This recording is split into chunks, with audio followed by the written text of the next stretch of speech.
Hello, and welcome back to La Crime Noire. Before we begin, feel free to leave a comment and tell me where you're listening from. I always enjoy reading them.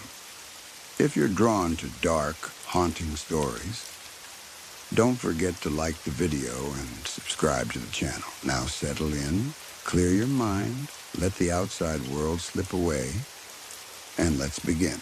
Story 1. What you're describing doesn't sound like I got spooked in the woods in the casual sense.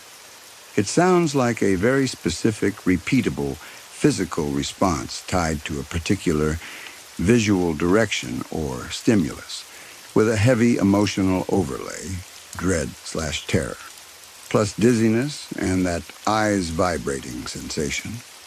The fact that it happened more than once and that it came back reliably when you look toward a certain patch of tree line is the part that makes this worth taking seriously as more than just nerves. I can't tell you what it was with certainty, and I wouldn't trust anyone online who claims they can. But I can give you a few realistic explanations that fit the pattern you described and some practical steps you can take so you don't end up second-guessing yourself on the next call. First, it's worth saying out loud, even if you were fully awake and not emotionally stressed, your body can still enter a fight-or-flight state instantly. In policing, especially in an isolated location with poor comms, the body is always running threat assessment in the background. You don't need to consciously feel anxious for your nervous system to decide something is dangerous. A lot of the time, the conscious mind is the last thing to catch up. That said, a pure gut feeling doesn't usually cause dizziness and the eyes vibrating sensation by itself.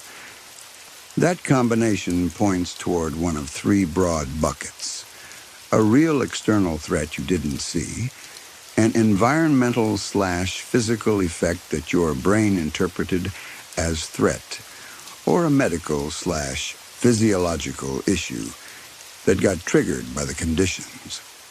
A real external threat is the simplest explanation, even if it's not comforting. In a forested settlement at night, someone can be in the tree line without you ever seeing them. If someone was watching you from cover, your brain can pick up tiny cues and turn them into dread before you ever consciously see a face. It can be as small as a change in the sound of insects, a faint shift in shadow, the feeling of attention, a smell you can't place, or a barely audible movement. Humans are built to detect predators and other humans. We can read something is there in ways we can't always explain, especially when it's dark and your brain is running off limited visual data. That would line up with your feeling of being watched and the death stare feeling on the way out. It also lines up with why the feeling got worse when your alley light illuminated the tree line. A person standing still in shadow, partially blocked by trunks and branches, can create weird visual ambiguity. Your brain tries to resolve it, fails, and the failure itself can feel like danger. What doesn't line up perfectly is the dizziness and eye sensation being immediate and repeatable in that specific direction, to the point you felt pushed down or your legs gave way. A person watching you can make you feel fear, but that extra physical layer often suggests something else is happening too. The second bucket, environmental effects, actually fits your description surprisingly well. There are a few known things that can cause dread: a sense of presence, dizziness, and visual discomfort, especially in remote, quiet areas. One is low-frequency sound and vibration. Wind moving through dense trees can create low-frequency noise that you don't perceive as sound, the way you perceive a voice, but your body still reacts to it.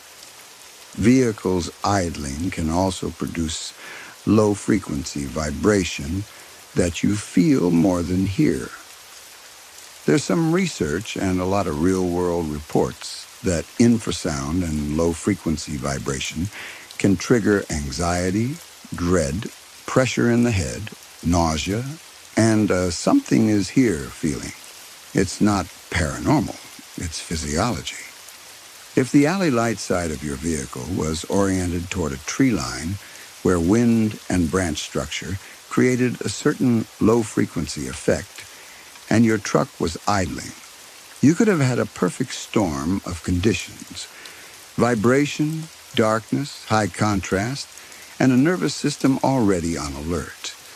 Another environmental factor is lighting itself. Modern emergency lighting and auxiliary LED lights can flicker in ways your eyes don't consciously register, especially if they use pulse width modulation. When you shine a bright LED beam across branches and trunks, the visual pattern can create an almost strobe-like effect when you move your eyes, and some people experience dizziness, nausea, and that "my eyes are vibrating" feeling. It's basically visually induced dizziness. Your visual system says movement, your inner ear says still, your brain gets conflicting inputs, and you feel off balance. In the context of a dark tree line, that mismatch can feel like fear because the brain reads, "I'm disoriented," as "I'm in danger." That also helps explain why it stopped as soon as you looked away. When you looked away, your visual system stopped ingesting that specific pattern, and the conflict reduced.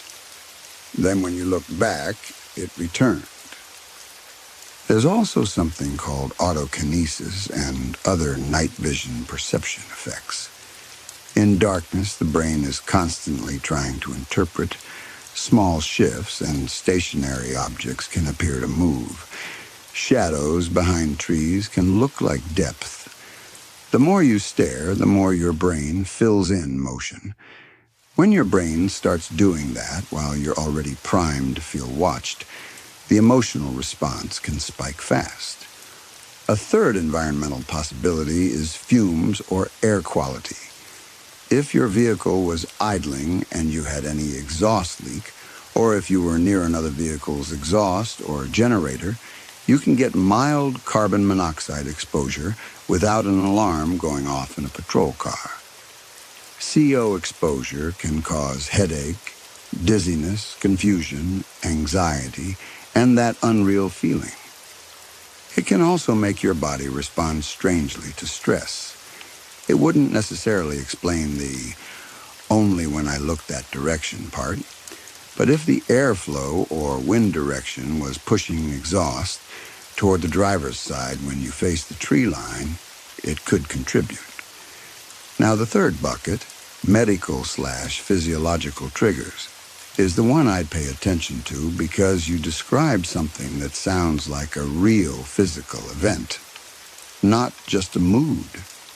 When you say your eyes felt like they were vibrating, that could be a lay description of nystagmus or oscillopsia. Your eyes making tiny involuntary movements, or your brain perceiving motion when there isn't any. People describe it as the world shimmering, buzzing, or not stable. That can happen with inner ear issues, vestibular migraine, visually induced dizziness, or even dehydration and adrenaline combined. The dizziness plus the push down or legs giving way could also be a near syncope moment. A vasovagal response or orthostatic drop, especially if you'd been standing, then turned quickly, looked up, tensed, held your breath, and spiked adrenaline.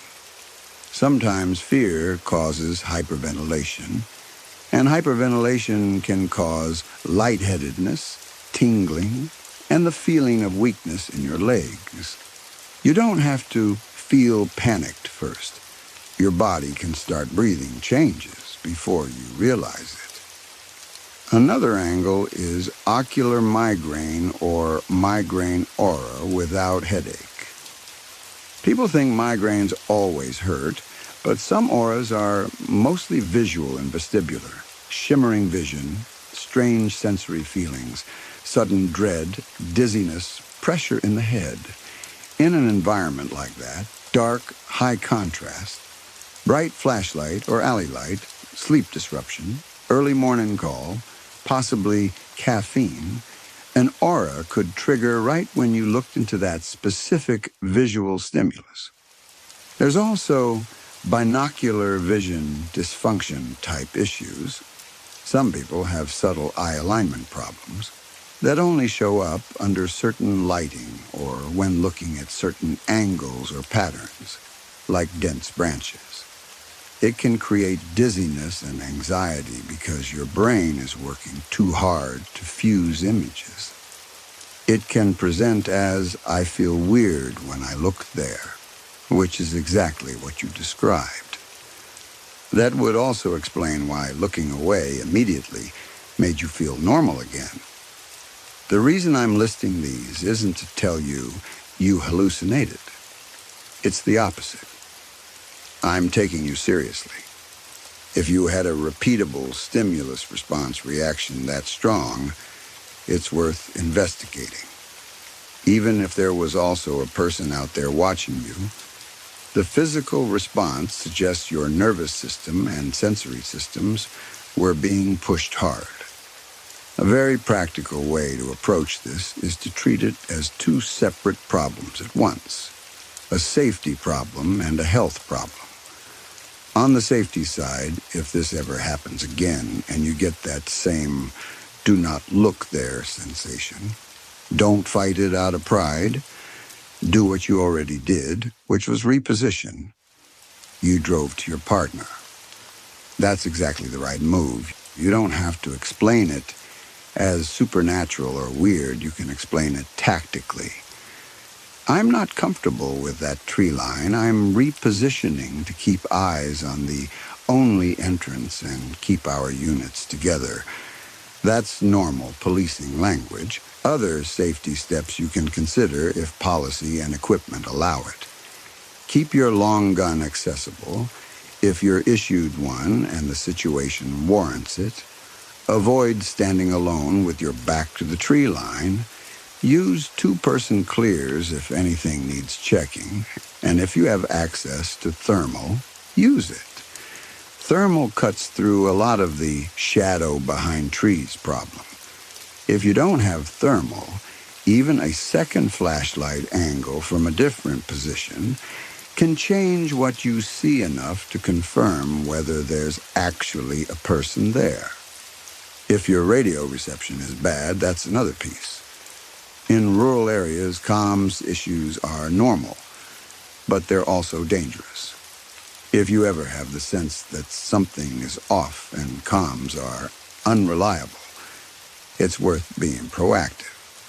Move to a spot where you know reception improves, or use whatever backup communication your service has. Sat phone, MDT messaging, cell signal if it exists. Even saying to your partner, comms are garbage here, let's tighten up and keep visual contact, is reasonable. You don't have to mention the dread feeling. On the health side, I'd strongly suggest you do two things soon. Not because I think you're crazy, but because your symptoms included dizziness and near collapse. 1, get checked medically, even if you feel fine now. Specifically mention that you had sudden episodes of intense dread, dizziness, and visual disturbance triggered by looking at a particular area, and you felt unsteady to the point your legs gave out. Ask about vestibular issues and migraines. If you can, get an eye exam too, ideally one that considers binocular vision, not just can you read the chart. If this was a one-off and never happens again, great. But if it happens again, you'll be glad you already started ruling things out. 2, do a quick field factors review for yourself. Write down the basics while it's still fresh. Approximate time, temperature, wind, whether your engine was idling, whether you had windows cracked, whether you'd had caffeine, whether you'd eaten, whether you'd been sprinting or wrestling earlier, whether you'd been standing in one place a long time, what kind of lights you used, LED alley light versus flashlight, and whether the feeling was worse when you looked upward into branches versus level ground. Those details matter if you're later trying to differentiate environmental trigger from something was actually there. Also, don't underestimate how much your brain can read from social context in isolated communities. You mentioned reserves and settlements. I'm not making any broad assumptions, but in any small place where people know each other and police presence is noticed, it's possible someone was watching you from the woods simply because you were there. That doesn't have to be paranormal for it to be threatening. It can be as simple as someone high and curious, or someone angry at police, or someone connected to the suspect. The dread you felt could have been your brain recognizing that you were visible and alone and outnumbered, even if you couldn't see anyone. What I would not do is try to prove it to yourself by going back there off-duty or driving to a similar tree line and staring until the feeling happens again. If the trigger is physiological or visual, you might recreate the dizziness and panic without any benefit. If the trigger was an actual watcher, recreating it could be dangerous for obvious reasons. If you want a practical explanation that fits nearly every detail you gave without requiring anything supernatural, this combination is probably the best, most likely stack.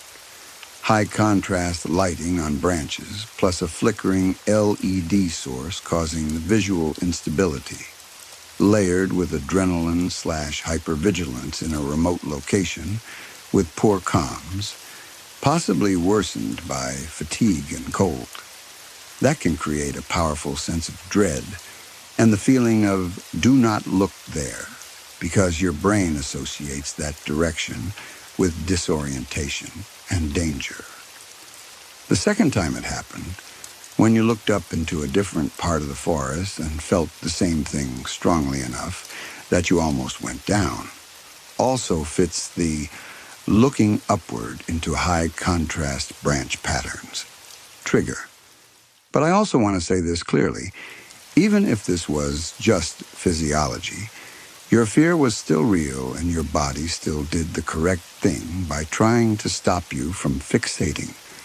In a tactical situation, disorientation is vulnerability. Your brain might have been doing you a favor. If you want, answer a few quick questions, and I can narrow it down a bit more. Were your emergency lights or alley light LED, and do you know if they flicker at all on camera? Was your engine idling the whole time, and did you have any exhaust smell or headache afterward? Did the dizziness happen more when you looked up into branches than when you looked at ground level? Any ringing in your ears, pressure in your head, or visual shimmering afterward? Did you feel like you couldn't take a full breath during the worst moments? Or did your hands tingle? Either way, the most important thing is this.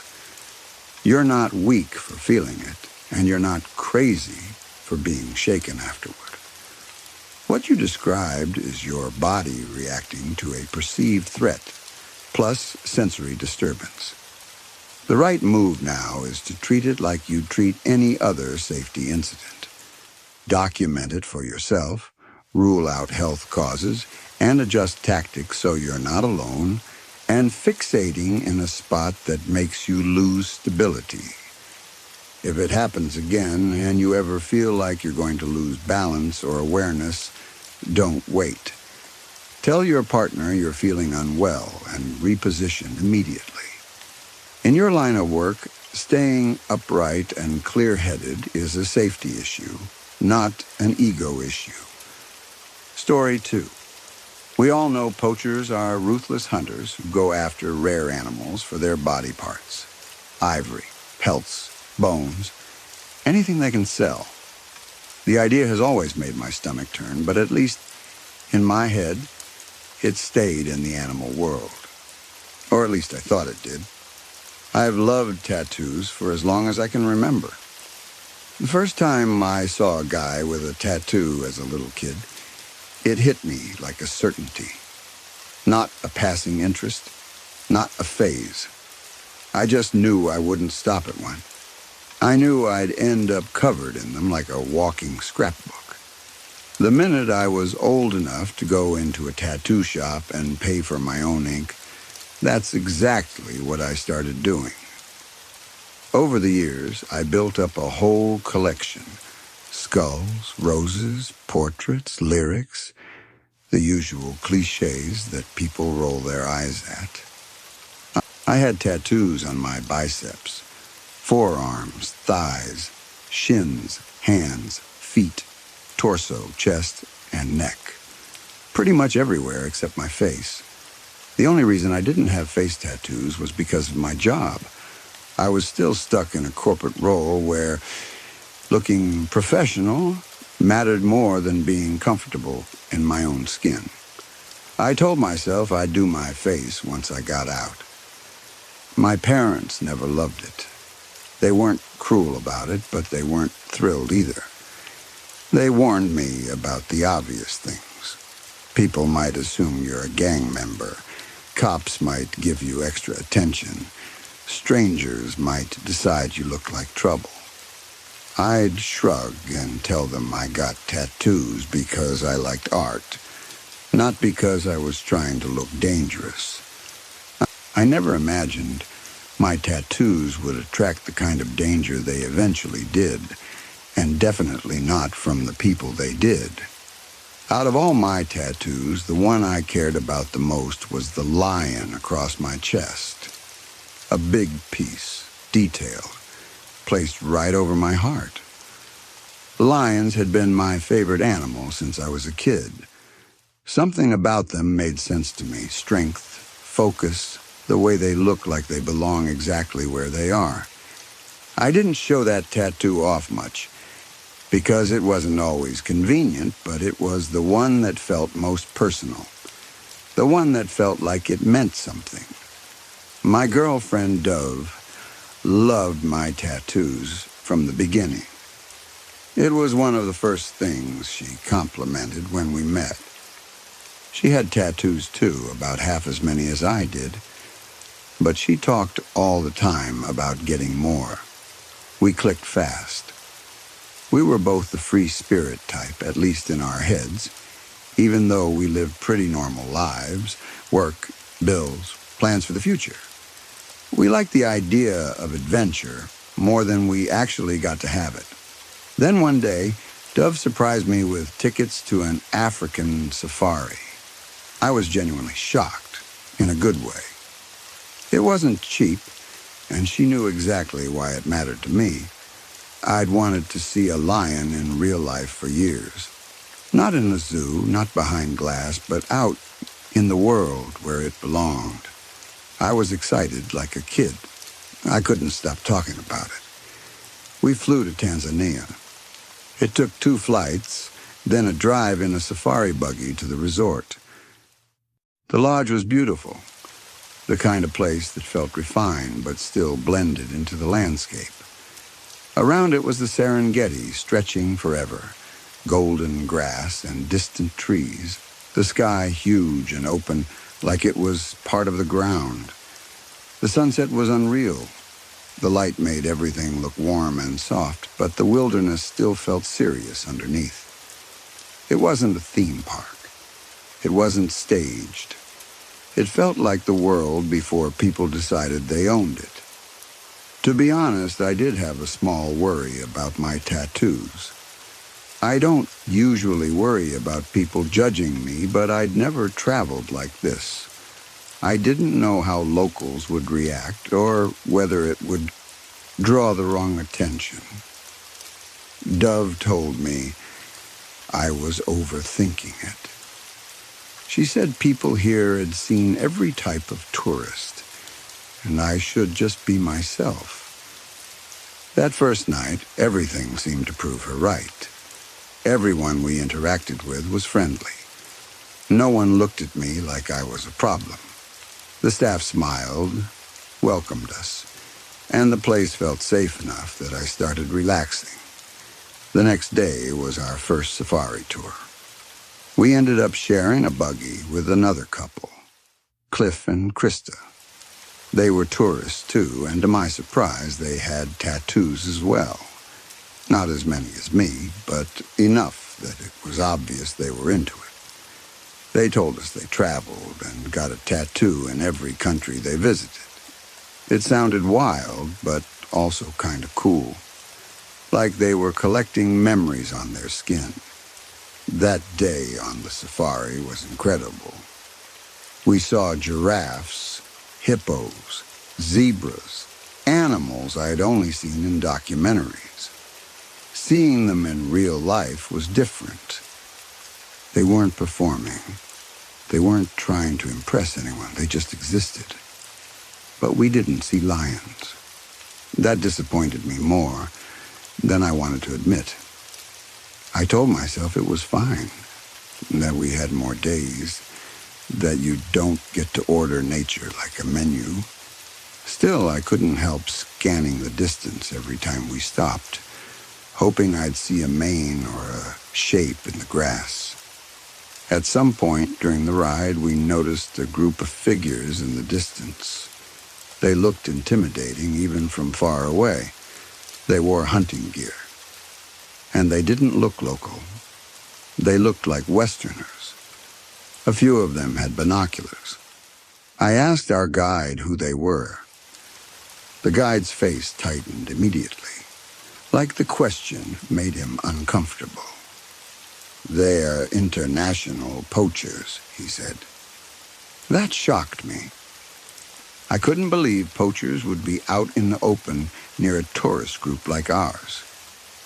Our guide explained there was an underworld here, people hunting endangered animals for ivory, pelts, and other parts.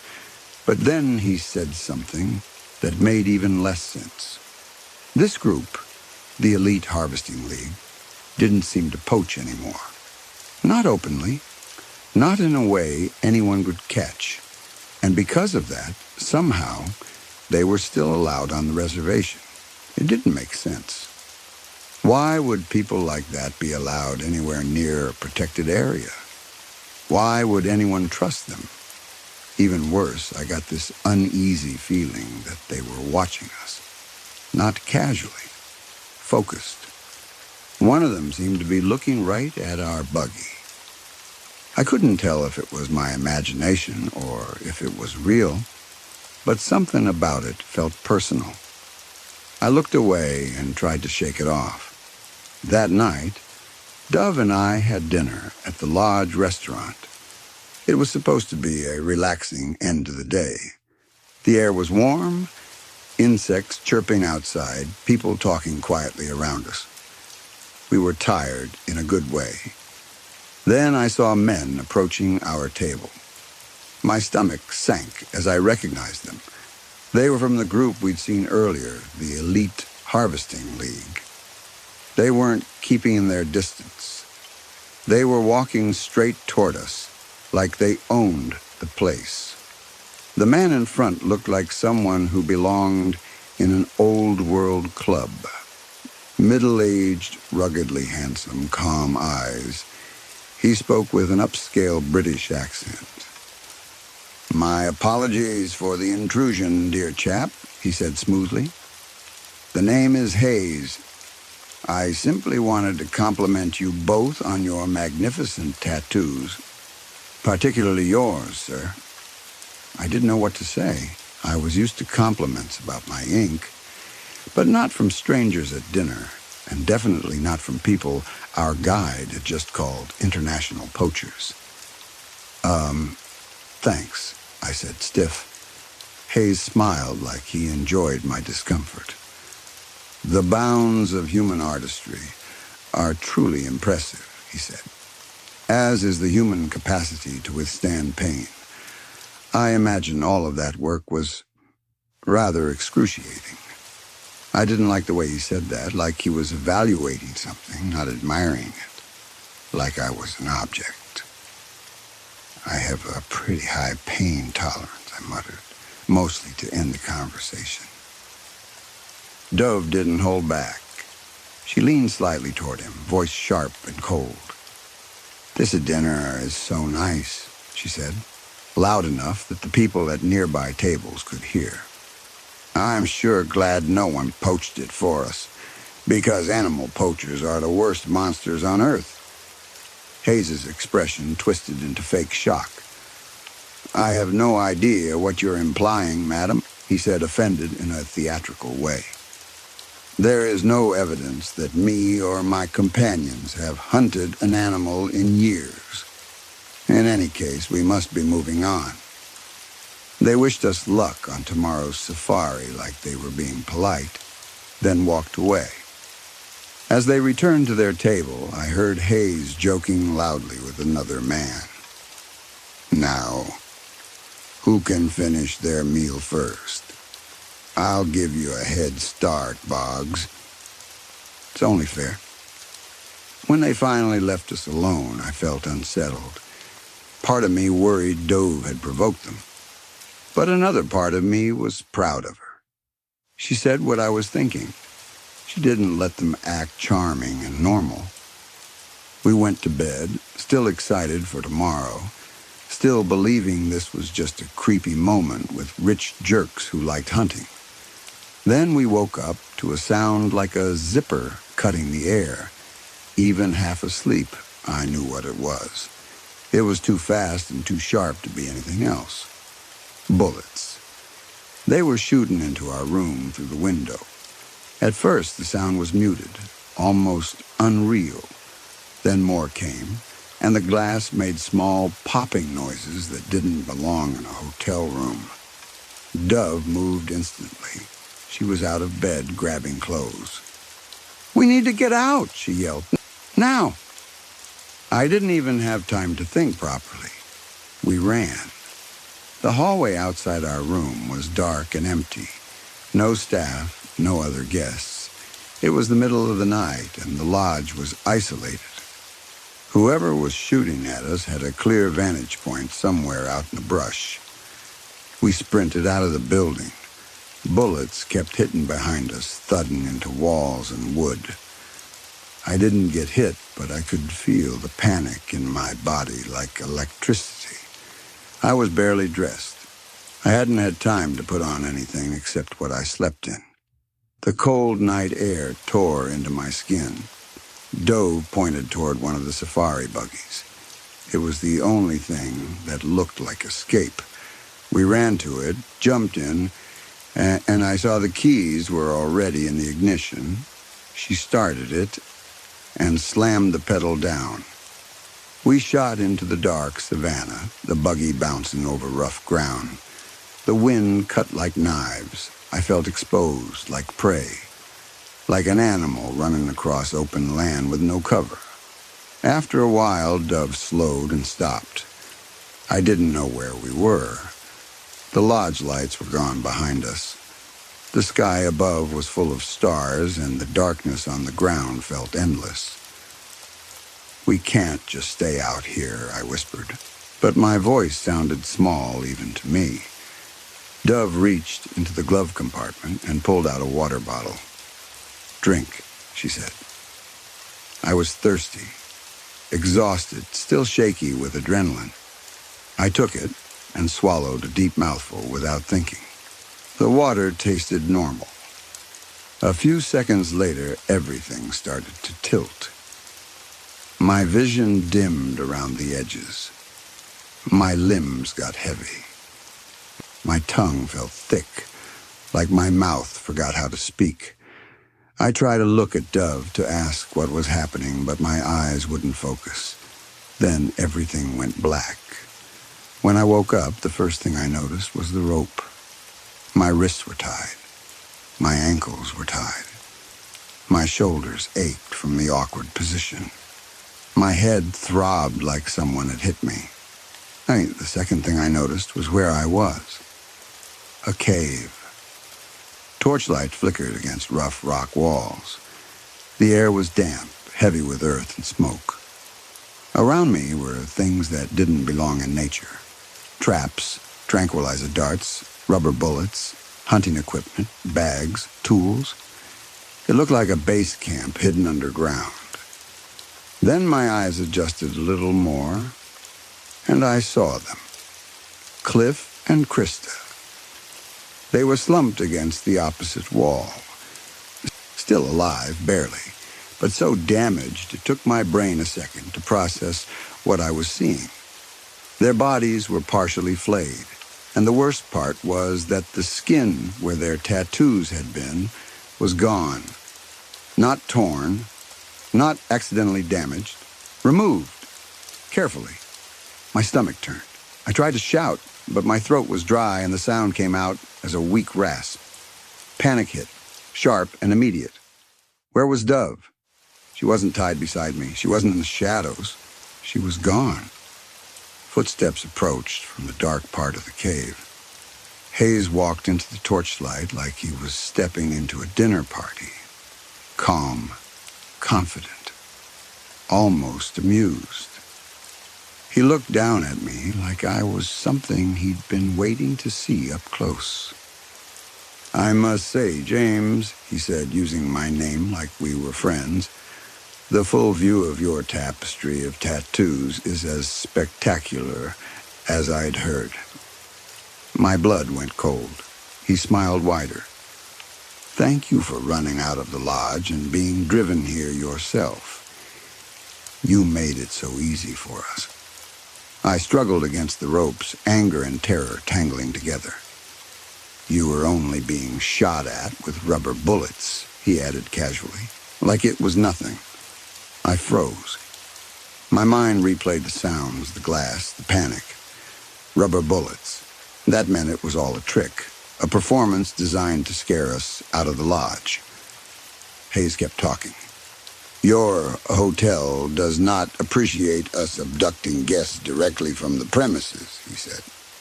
"So we created a little reason for you to run." I couldn't hold it in anymore. "Where is Dove?" I snarled. "What did you do to her?" Hayes didn't flinch. He simply nodded into the darkness like he was calling a waiter over. Someone stepped into the torchlight. Dove. She walked up beside Hayes and put her arm around him like it was the most natural thing in the world. "Hi, James," she said. But it wasn't her voice. It was a British accent matching Hayes. My stomach dropped into my shoes. My brain refused to accept it for a second, like it was waiting for the joke. Then I looked closer. Her tattoos, at least the visible ones, were gone. The ones on her arms, the ones she'd shown me proudly. Gone like they'd never existed. "Oops," she said, grinning. "Missed a spot." Hayes leaned over and licked her arm in this awful, casual way. Dove rubbed her skin with her hand, and I watched the remaining tattoo smear away like makeup. They were fake. All of them. Then she kissed Hayes right in front of me, like she wanted me to understand there was no misunderstanding, no confusion, no regret. This whole relationship, this whole trip, it had been a setup. I didn't even have words for it. I just stared, tied up on the cave floor, feeling like my inside were falling apart. Hayes spoke like he was giving a lecture. "You see, my charmed James," he said while Dove stood close to him. "I became enamored with the beauty of human tattoos many years ago. the artistic imprints of ink upon human flesh. They outshine any animal pelt. He gestured around the cave toward the equipment, toward the suffering couple on the wall. Not only is the value greater than fur, ivory, or organs, he continued, but humans are so much easier to hunt. His eyes lowered to my chest as if he could see the lion through my skin. You're the easiest marks. He explained it plainly. Tourists come here. Globetrotters come here. People who travel for experiences, for stories, for self-expression. Those people are more likely to have tattoos. So the League didn't even need to leave. The prey came to them. And when the tatted game dries up, he said, we lure you over. He crouched down to my level and looked into my eyes. You truly have the most impressive tattoos of anyone I've ever hunted, he said. I will enjoy the long work of skinning you alive. Something in me went cold and still, not calm, not brave, just focused. If I panicked, I'd die screaming. If I begged, it wouldn't change anything. If I cursed him out, he'd enjoy it. So I did the only thing I could think to do. I spoke his language. If I'm your most majestic capture, I said slowly, then I deserve a head start. A chance for you to recapture me. It's only fair. Hayes stared at me for a moment, then he smiled. Genuine this time, like he respected the idea. He understood. He was a hunter, and he liked games. After a short conversation between him and the others, they dragged me to the mouth of the cave and cut my bindings. My wrists burned as blood rushed back into them. The air outside was cool. The sky was turning pale with sunrise. Hayes stood behind me. 30 seconds, James, he said. Go. Half naked, I ran into the morning savannah. I didn't even have a plan. I just ran because my body demanded motion. Behind me, I knew they stood with guns, waiting to shoot or chase or trap me. I expected bullets in my back. I expected to drop into the grass and feel hands on me again. Then the bullets started. Real bullets this time. I could hear the crack and the snap. The whistle passed my ears. The thud of impact in the ground. I ran harder, lungs burning, legs already shaking. Then behind me the poachers screamed. Not shouts, not commands. Screams of surprise and pain. I risked a glance back. And what I saw was the most unbelievable thing I have ever seen in my life. Lionesses. A pride moving out of the grass like the land itself had opened and released them. They hit the poachers with pure speed and weight, pouncing, ripping, dragging bodies down like they were nothing. It wasn't heroic.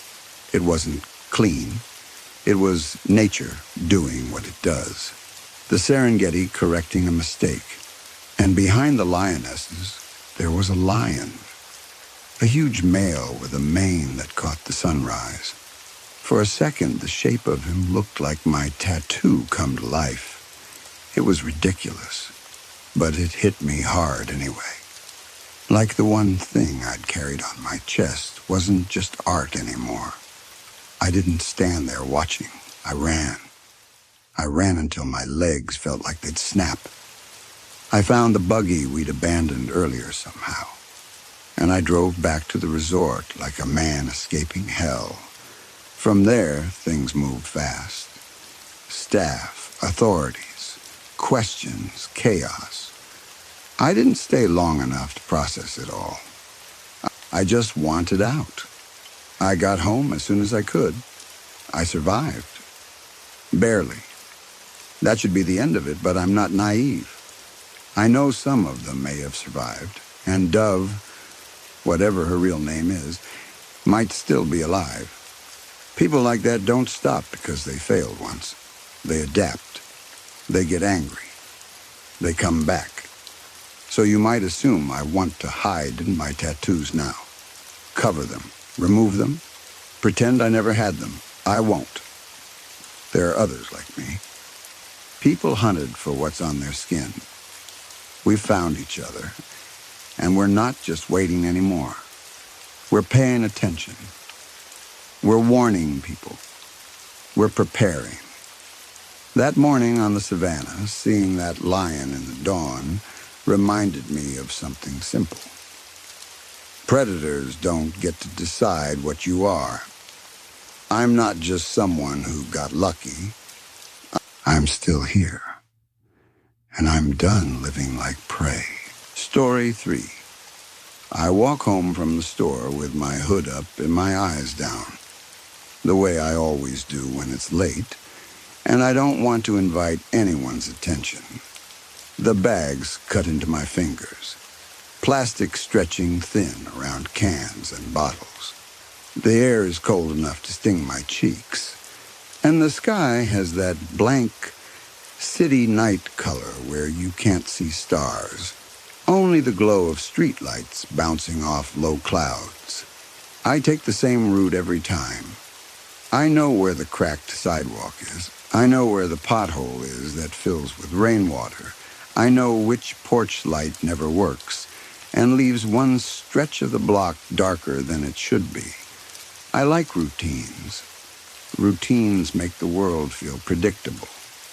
Predictable is safe. I round the corner to my street and I see him looking down at me. I don't know his name. I've never met him. He's an old man on a real estate billboard, printed way too large above the row of storefronts. He's wearing a gray suit and a tie that looks like it's trying too hard to be friendly. There's a fake, practiced smile on his face. The kind of smile people put on when their job depends on trust. I've passed that sign 100 times. I've glanced at it without thinking. But tonight, my stomach tightens as soon as I see it because I swear his eyes are aimed right at me. It's a stupid thought. It's ink on vinyl. It's a photo. Still, I feel it like pressure on my skin. I keep my head down, but I can sense him in the corner of my vision. The billboard is angled so that when you walk under it, you have to pass through his shadow. I don't look up. Not fully. Not directly. But I feel the weight of those printed eyes tracking me as I move. By the time I reach my building, I'm walking faster than I mean to. I fumble with my key. I can almost taste panic, metallic and sour, at the back of my tongue.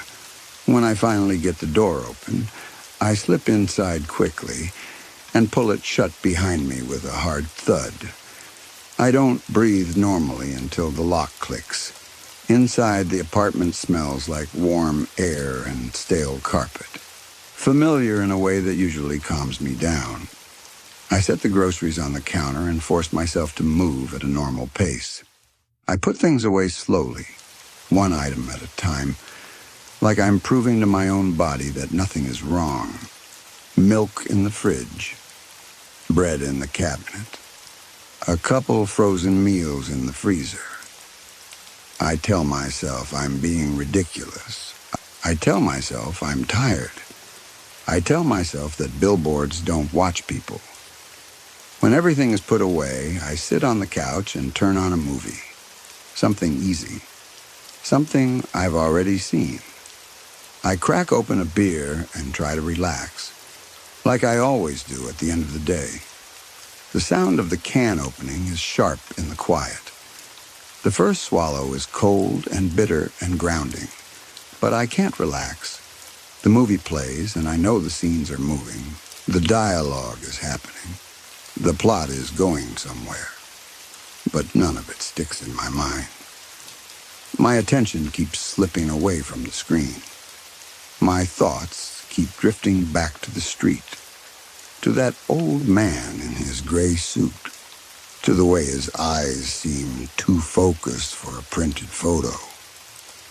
Every time I look toward my windows, I feel a little twist in my gut, like I'm expecting to see his face pressed against the glass, even though that's impossible. Eventually, the movie ends. I realize I barely followed it. I turn the TV off, and the apartment becomes quiet in a way I hate. The silence feels too open, like it creates space for other things. I'm tired, so I head upstairs to my bedroom. My place is small, but it has a tiny second level, more like a loft than a real upstairs. The stairs creak slightly under my feet, and normally that's just an old building sound. Tonight, it feels like something giving away my position. I crawl into bed and enjoy the warmth of the covers for a moment. Clean sheets, a soft pillow. The kind of comfort that's supposed to make you feel protected from the rest of the world. I close my eyes and tell myself to sleep. I can't. At first, it's just normal insomnia. The kind where your body is tired, but your brain keeps replaying the day in little pieces. I shift on the mattress. I pull the blanket up. I turn onto my side. I try focusing on my breathing. But then I feel it. Not a sound. Not a touch. Eyes. Watching me. I can't explain it in a way that sounds sane. I don't mean I feel like I'm being watched, the way people say it casually when they're nervous. I mean it feels physical. Wet and heavy. Like something with real eyes is tracking me in the dark. Like those eyes are moving in their sockets, following me each time I shift under the covers. The feeling crawls up the back of my neck. It makes my shoulder muscles tighten so hard they start to ache. It makes my skin feel too small for my body. And underneath the feeling's another thing that makes it worse. Anger. Those eyes don't feel curious. They don't feel neutral. They feel mad at me, like I've done something wrong by existing where they can see me. I try ignoring it because I ignore it every night in one way or another. I tell myself it's anxiety. I tell myself it's stress. I tell myself it's the kind of paranoia people get when they haven't slept enough. But hours pass, and I still can't fall asleep. The clock on my nightstand glows dimly. I check it, and it's 4 a.m. The number feels like a threat, like proof that the night has won. Something in me shifts. A decision forms, not calm, but desperate. If something is watching me, I need to look back. I need to confront it. I need to make it stop. Before I can talk myself out of it, I throw the covers off and walk downstairs.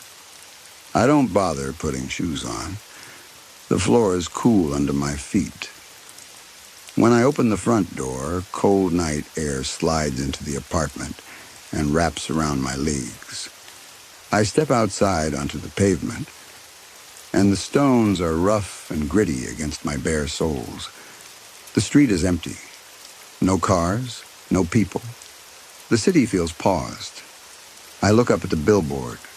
There he is, the old man in the gray suit, balding hairline, a face that tries to look friendly, but the eyes are what always stand out. They look slightly too big for his head, slightly too bright, like the photographer edited them to be trustworthy. I stare at him for a long moment, then he blinks. I don't mean the light flickered. I don't mean I imagined it. I mean his eyelids moved. The printed eyes narrowed and closed for a fraction of a second and opened again. A slow, casual blink, like he was letting me know he was real enough to do it. My stomach drops so hard I feel like I might throw up. I stand there under the street lamp, shivering, telling myself this is impossible. My eyes are dry from staying open too long. I'm sleep-deprived. My brain is misfiring. People see patterns in things. It's a known phenomenon.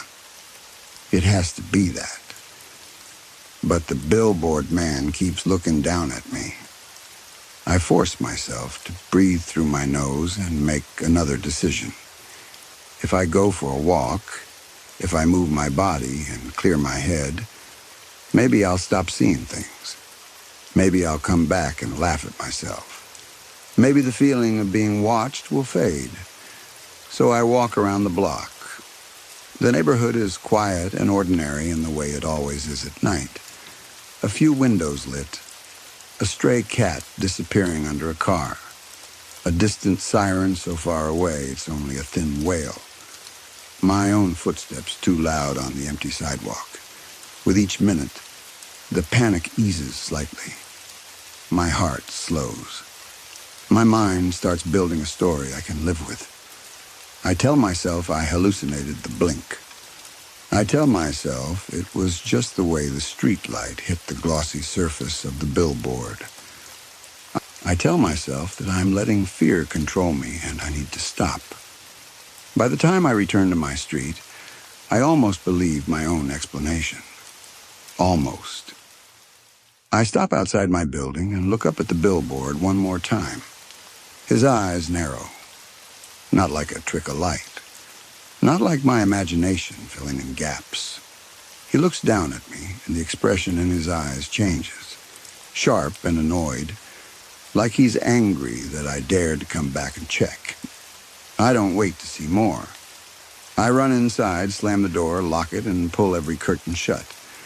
I do it fast, hands shaking, fabric sliding on rods. I shut out the streetlight, shut out any view of the outside world, like I can seal the problem away if I can't see it. Then I do something I've never done before. I crawl into my closet. It's not a big walk-in closet. It's a narrow space with hanging clothes and a few boxes on the floor. I crouch among coats and shoes, hugging my knees to my chest. It smells like laundry detergent and old fabric. I sit there in the dark and wait for a morning. I don't know when I pass out. At some point, exhaustion takes me the way a wave takes someone who has been fighting too long. I wake late in the afternoon, stiff and confused, blinking into a dim room. For a moment, I feel almost normal. Daylight means safety. It always has. I start to tell myself the night was a nightmare, a bad, tired hallucination. Then I feel it again. That pressure, that certainty of eyes on me. I reach for the closet door handle, and my hand pauses in midair because I know without looking that he's still there. I open the closet door slowly and step into my bedroom. The curtains are still closed, but there's a narrow gap where they don't meet perfectly.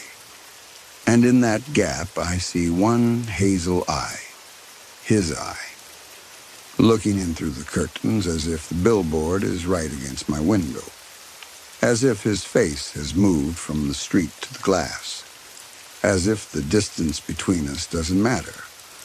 I start crying before I even understand I'm crying. The sound that comes out of me is ugly. I scream, not a movie scream, but a raw, broken one, and I stumble backward into the wall, hands scrambling uselessly for something solid. Then I do what scared people do when they can't fight and can't run. I try to control the environment. I tape over the windows, not one strip. Layers. I pull out every roll of tape I can find, packing tape and duct tape, and I cover the glass until no light gets through. I tape the edges of the curtains. I tape over tiny cracks. I make it so there is no way to see in and no way for me to see out. My hands shake so badly the tape wrinkles, but I keep going until my fingers hurt, and the room looks like a place someone has tried to seal from a chemical leak. When I finish, the apartment is dim and yellow, lit only by lamps. No daylight, no outside view, no gaps. I tell myself I'm safe. He can't hurt me, I think. He can only watch me. And I've stopped him watching.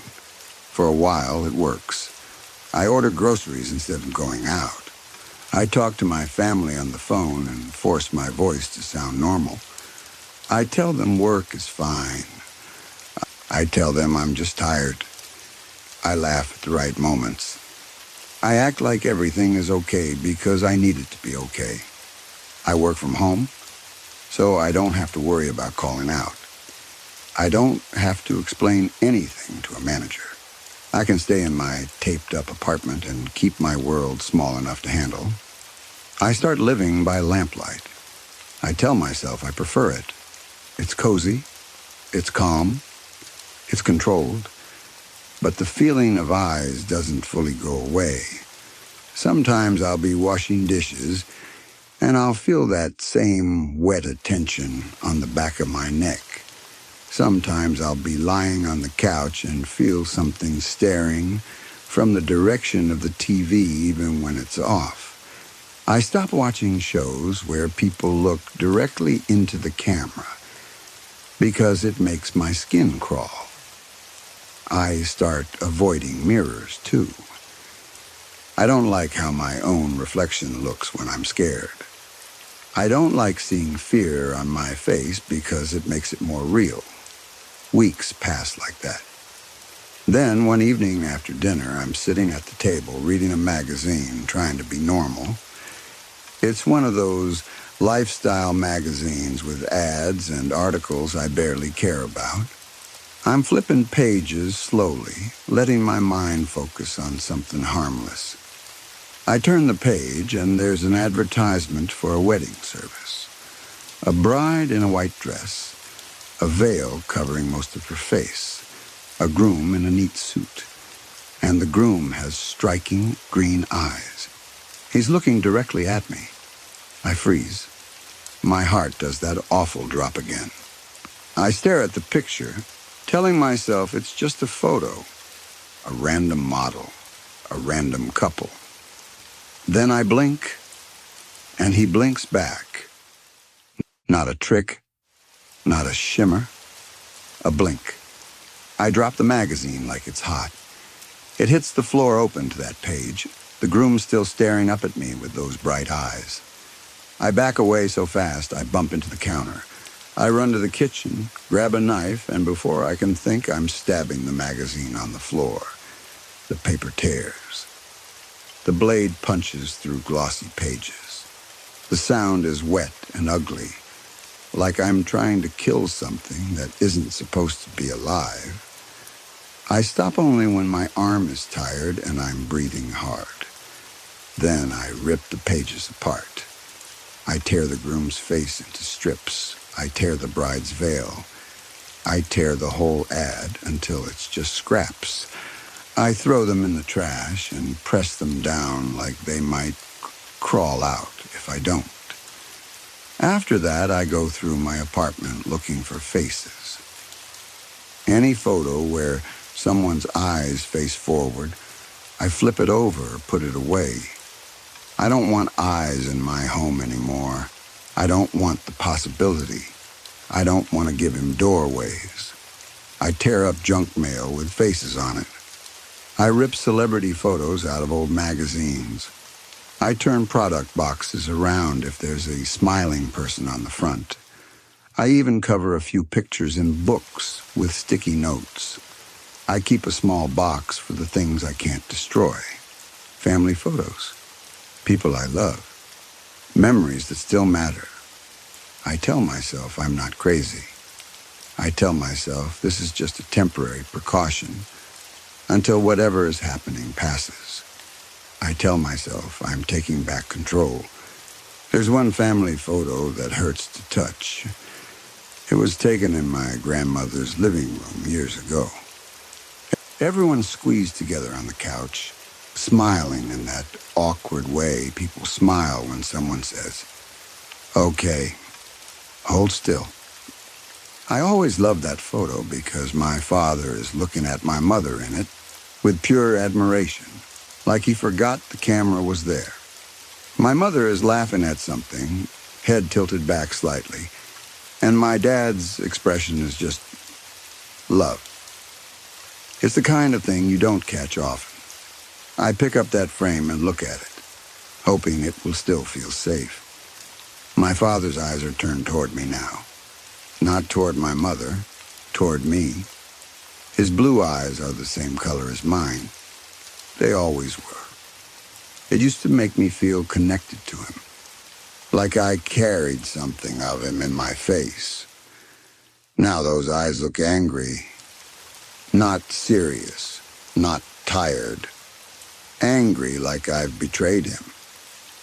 Like he sees me and doesn't like what he sees. My throat tightens. I don't destroy it. I can't. Instead, I place it face down in the box and close the lid quickly. I push the box to the back of the closet and shove a pile of folded towels in front of it like towels could protect me. Then I breathe out, long and shaky, because for the first time in weeks I feel a strange kind of relief. No faces, no eyes, no watching. That night I go to bed, and for the first time in a long time, I don't feel watched. The air feels lighter. My shoulders drop. I sleep like my body has been waiting for permission to rest. When morning comes, I wake up and move through my routine like I'm returning to normal life. I go to the kitchen and start making coffee and breakfast. I boil the kettle. I toast 2 slices of bread. I open the fridge for butter. Everything feels simple, ordinary. The apartment hums softly with appliances and lamplight. The taped windows keep the outside world out. I eat. I brush my teeth. Then I look into the mirror, and something is wrong with my face. At first I can't place it. I'm still half asleep, still foggy. I lean closer, studying myself. Long brown hair, a short nose, thin lips, dark bags under my eyes. Brown eyes. Brown eyes. My eyes aren't brown. My eyes have always been blue. The same as my dad's. The same as the photo in the box. I blink hard. I lean in closer until I can see every tiny detail in the glass. The eyes looking back at me are brown. Not contacts. Not lighting.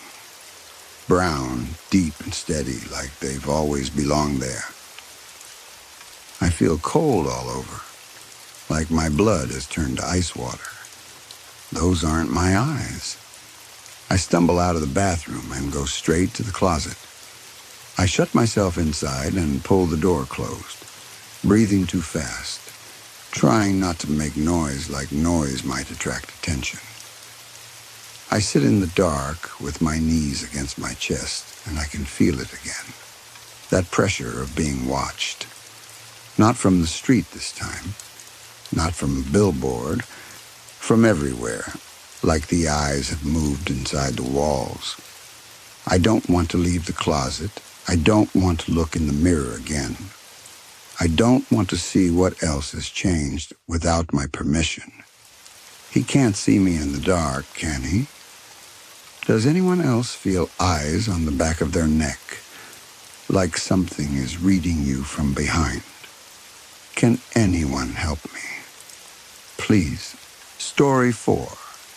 I remember the day it all began. It was a beautiful day. The sky above me was a clean, endless blue, with clouds drifting slowly like someone had painted them in and then forgotten to finish. An eagle circled high up, cutting wide loops through the air. Summer felt close, the way it does when the light stays warm even late in the evening. Then something went wrong. The eagle faltered mid-flight. Not the normal wobble you see when a bird shifts direction. This looked like the air itself had turned against it. Its wings stuttered, folded, and the bird dropped straight down like a stone. It hit a man standing beside me. The impact was so sudden and so final that my mind didn't understand what I was seeing until the man was already on the ground. He didn't even have time to make a sound. 1 second he was standing there, and and the next he was gone. That was the first anomaly. I remember how my body reacted before I had words for it. Heat rushed into my face, and then cold followed. It felt like red veins were crawling under my skin, like warning lines blooming inside my head. Sometimes I wonder if I died somewhere back there, and I'm still stuck at the beginning, trapped in a loop where I'm forced to watch the ending unfold again and again. It started with the rats, then the birds, then the livestock. Each time the spread got faster, like it was learning, like it was improving. And what came after was not the catastrophe. It was only the beginning. Harsh woke up the next morning, still trapped in the horror of yesterday. The man had died. There was no softer way to think about it, and his mind kept trying to soften it anyway. Sleep didn't help. It didn't blur the edges. It didn't dull the image. If anything, sleep sharpened it. Like his brain had spent the night polishing the memory till it was bright enough to hurt. When he looked in the mirror, he saw the proof in his own face. Dark hollows under his eyes. A tired gray tone to his skin that didn't belong there. His mouth held tension even when he tried to relax it. Outside, the world was pretending it was normal. Morning routines were continuing. Vehicles moved. People walked and talked like their lives were still on schedule. But the other part of the world was already on the news. Reports of some strange virus spreading among rodents. Small headlines, cautious language, that familiar, calm tone newscasters use when they want to reassure people before they even know what's real. I hope it's nothing serious, Harsh muttered as he brushed his teeth. In the living room, Chaya had already laid out his ironed shirt on the couch. She kept doing that, even now, even after yesterday. She found comfort in routine the way some people find comfort in prayer. "I'm sure it's fine, Harsh," she said quietly. He nodded, though he didn't believe it. He pushed open the door to Shravia's room and watched his daughter sleep. She was 12 already. That fact hit him with an odd kind of grief. Not grief for her, but grief for time. Time had slipped past him while he was busy with work and bills and all the things adults do while their children grow up in front of them. Flew, he thought. The word pulled him straight back to the eagle. He saw it again, folding in on itself, diving like it had been thrown. He remembered the sound. A crack, then a wet, heavy impact. Then a silence that felt too wide. He remembered the sudden spray of blood, and how people nearby had flinched and stumbled back, their faces shocked and stained. The memory hit him so hard his stomach lurched. His insides felt like they were grinding together, thick and slow, like gears jammed with syrup. He gagged and leaned forward, expecting to vomit. Nothing came up. He sat in front of the TV anyway, letting the noise fill the room so his thoughts didn't have to. The reporter spoke about simulations and preliminary research. The infection had a name now. TAV, the aggressor virus. According to the report, it made rodents unnaturally violent. In cages, the animals didn't just fight, they attacked until one was left. And the worst part, the thing that made researchers uneasy, was that the last one didn't behave like a survivor. It behaved like a machine that had learned one instruction: consume. Brain activity stayed present. Hearts kept beating. But scans showed changes nobody could explain. The report ended with a line meant to calm viewers. For now, the spread appears limited to rodents. There's no need to worry. Harsh turned off the TV and left for work. The sky was still blue. The air was getting warmer. The world looked ordinary. That made everything feel stranger, not less. It made him feel like he was walking through a set built to look normal, while something behind the walls shifted and grew. For most of the day, he functioned because he had to. He spoke to people. He answered emails. He nodded at the right times.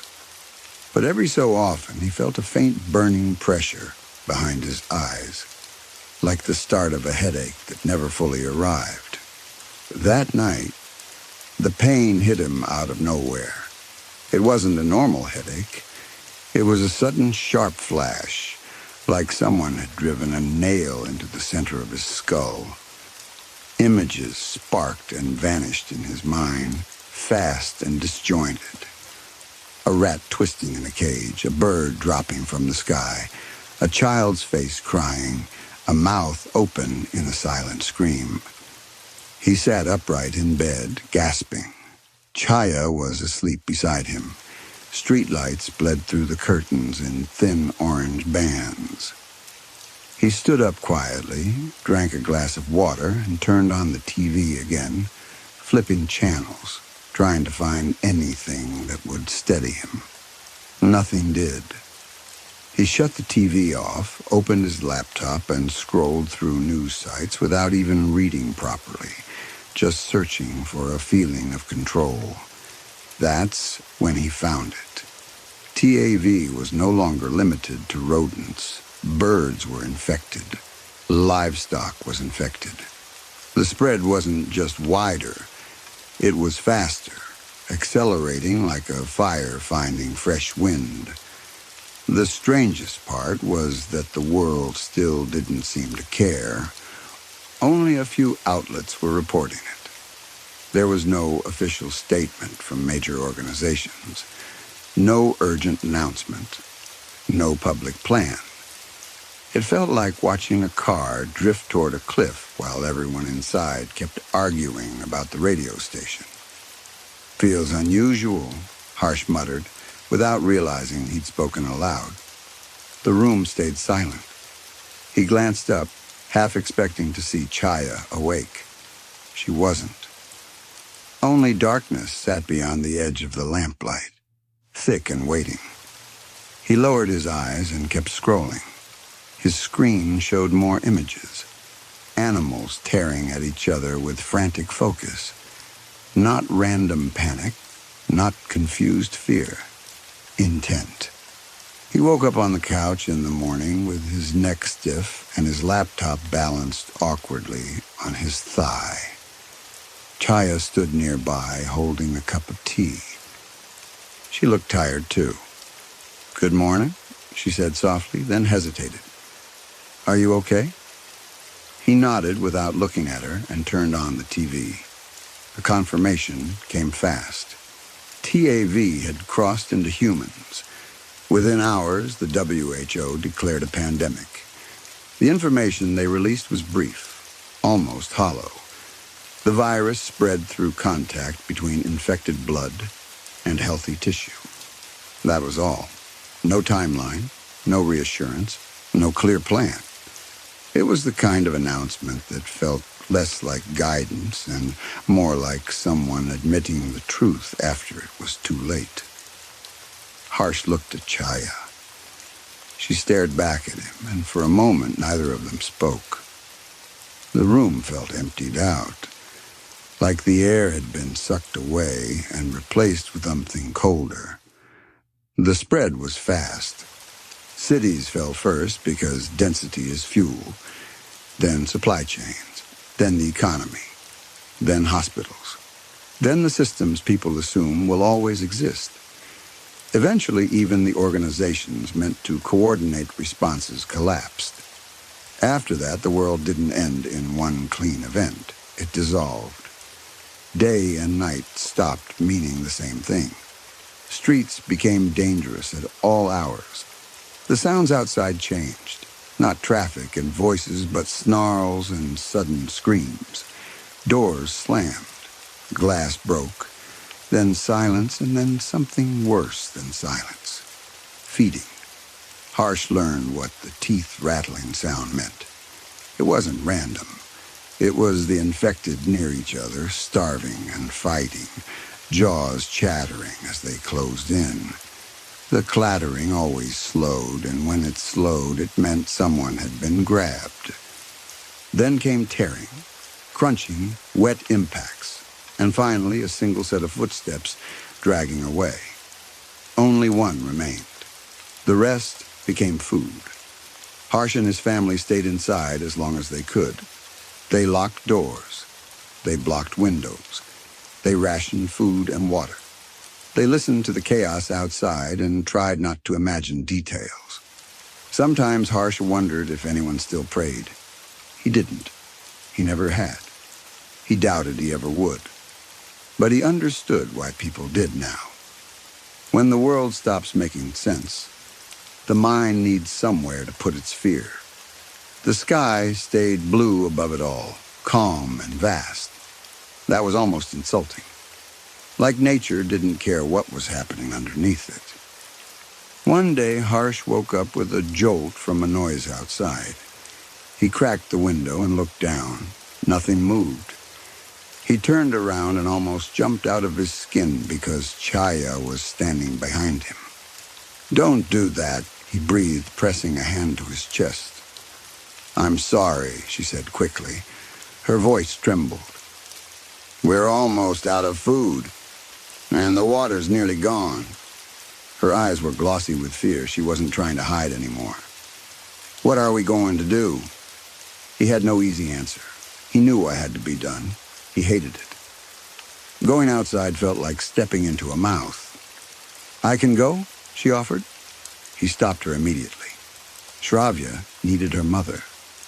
That wasn't a logical thought. It was instinct, a deep refusal that rose up in him like a wall.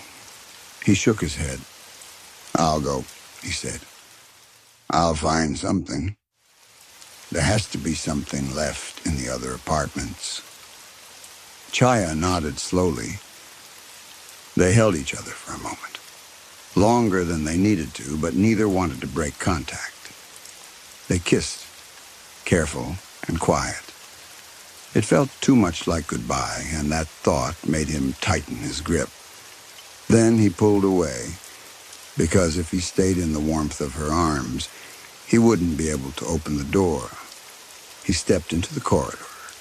Quiet. Too quiet. The building was a ruin now, dried blood-stained walls and steps. There were places where flesh and clothing seemed stuck to surfaces, as if the building itself had tried to swallow people. The air was thick with rot. Every breath felt like dragging something dirty into his lungs. The stairwell was dark. Debris everywhere.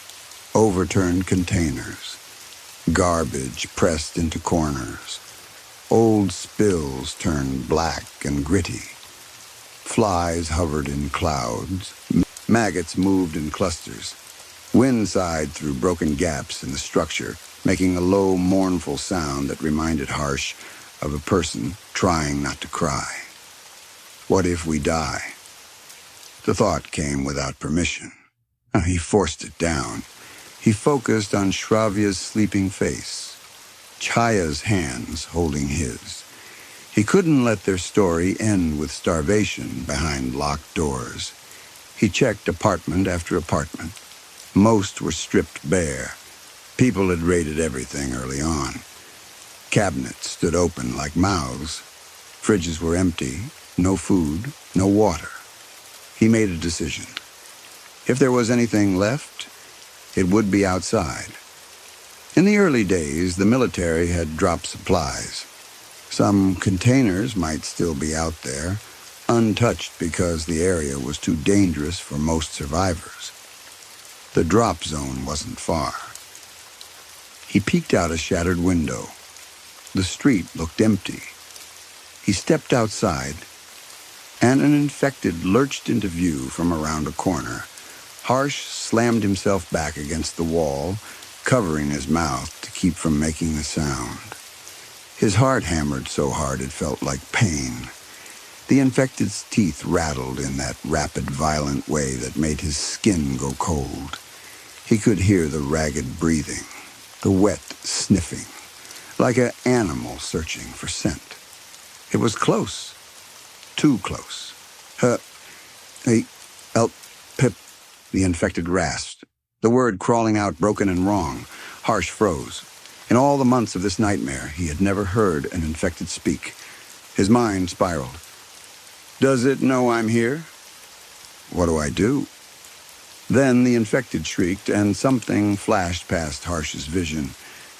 Two infected were tearing into each other in the street, slamming bodies together, ripping and biting with frantic hunger. Harsh moved the second they were distracted.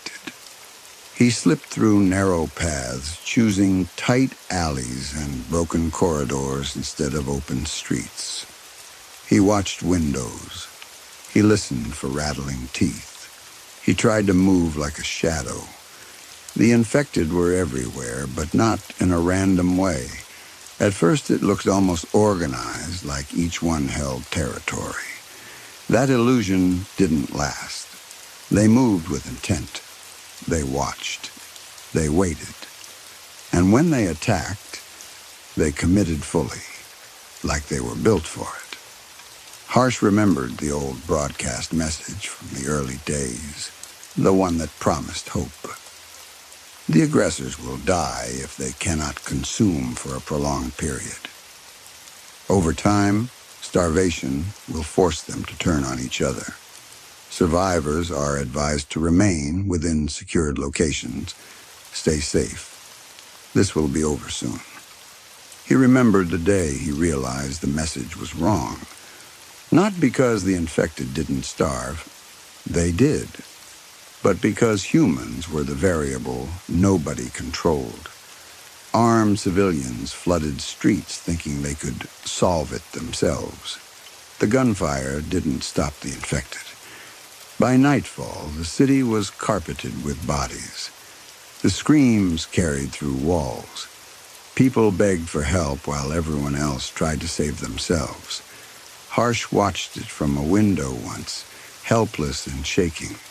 He recognized faces in the street. People he'd shared food with. Co-workers. Friends. Neighbors. He saw them pulled down and torn apart. He closed the window. Then he locked himself in the bathroom and cried until his throat hurt. Looking back, it felt designed. Not random. Not nature. Like something had calculated the outcome and built the outbreak to cause maximum ruin. He was pulled out of that thought by a piercing screech. He spun. An infected had spotted him and was sprinting toward him, limbs pumping with a feral intensity. Panic flared so hard his vision narrowed. He ran. He darted into the nearest building. The infected followed.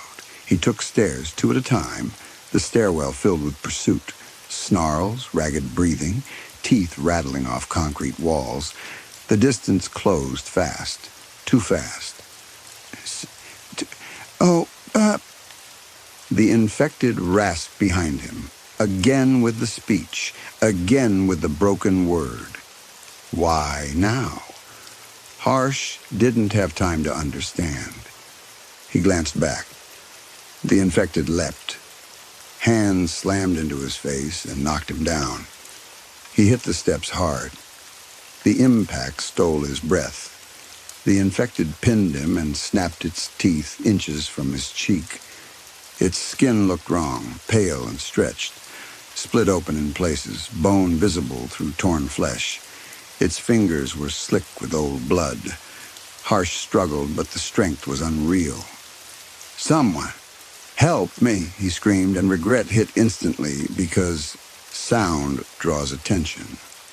A second screech answered nearby.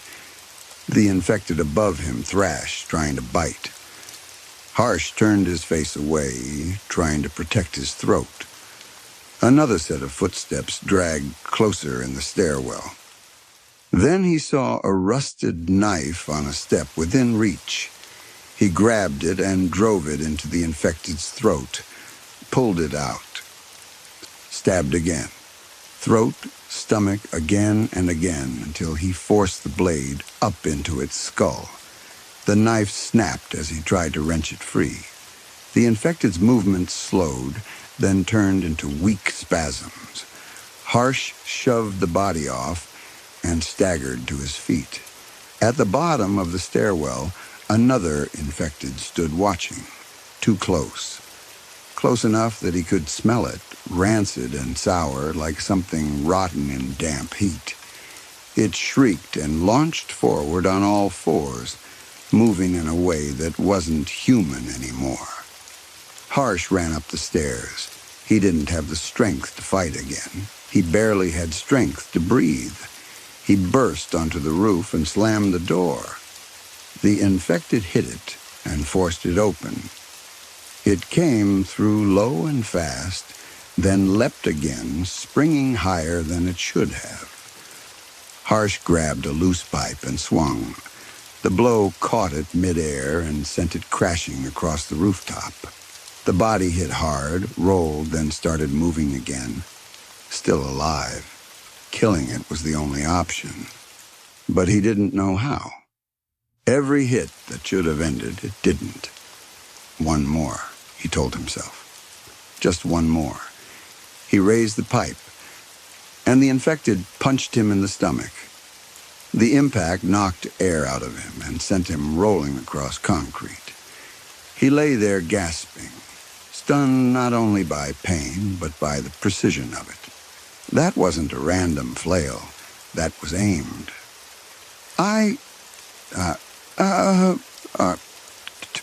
The infected rasped, each syllable dragging out like it had to be forced through a broken throat. Harsh's mind screamed that none of this made sense.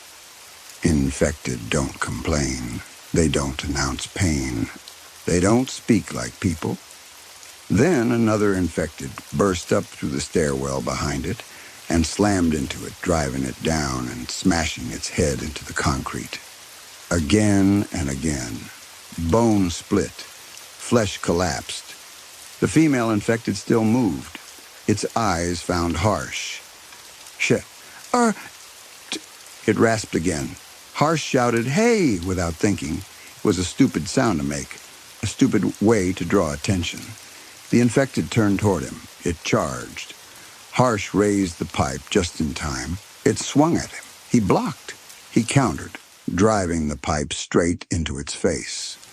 The impact crushed both eyes at once. Blood burst out. It shrieked with pure rage, like a war cry more than pain. Harsh crawled backward, pressed against a wall, and dragged himself toward the exit. He had nothing left. If he got caught again, that was it. When he finally escaped back down and out, the screams behind him faded, then stopped. He stood outside shaking, chest heaving. Alive. For now. Then a heavy thud made him turn. The female infected from the roof lay crumpled on the ground below. Harsh looked up. The other infected stood at the roof edge, staring down. Did it throw her? Harsh muttered, disbelief sick in his mouth. The answer came in the most violent way possible. The infected jumped.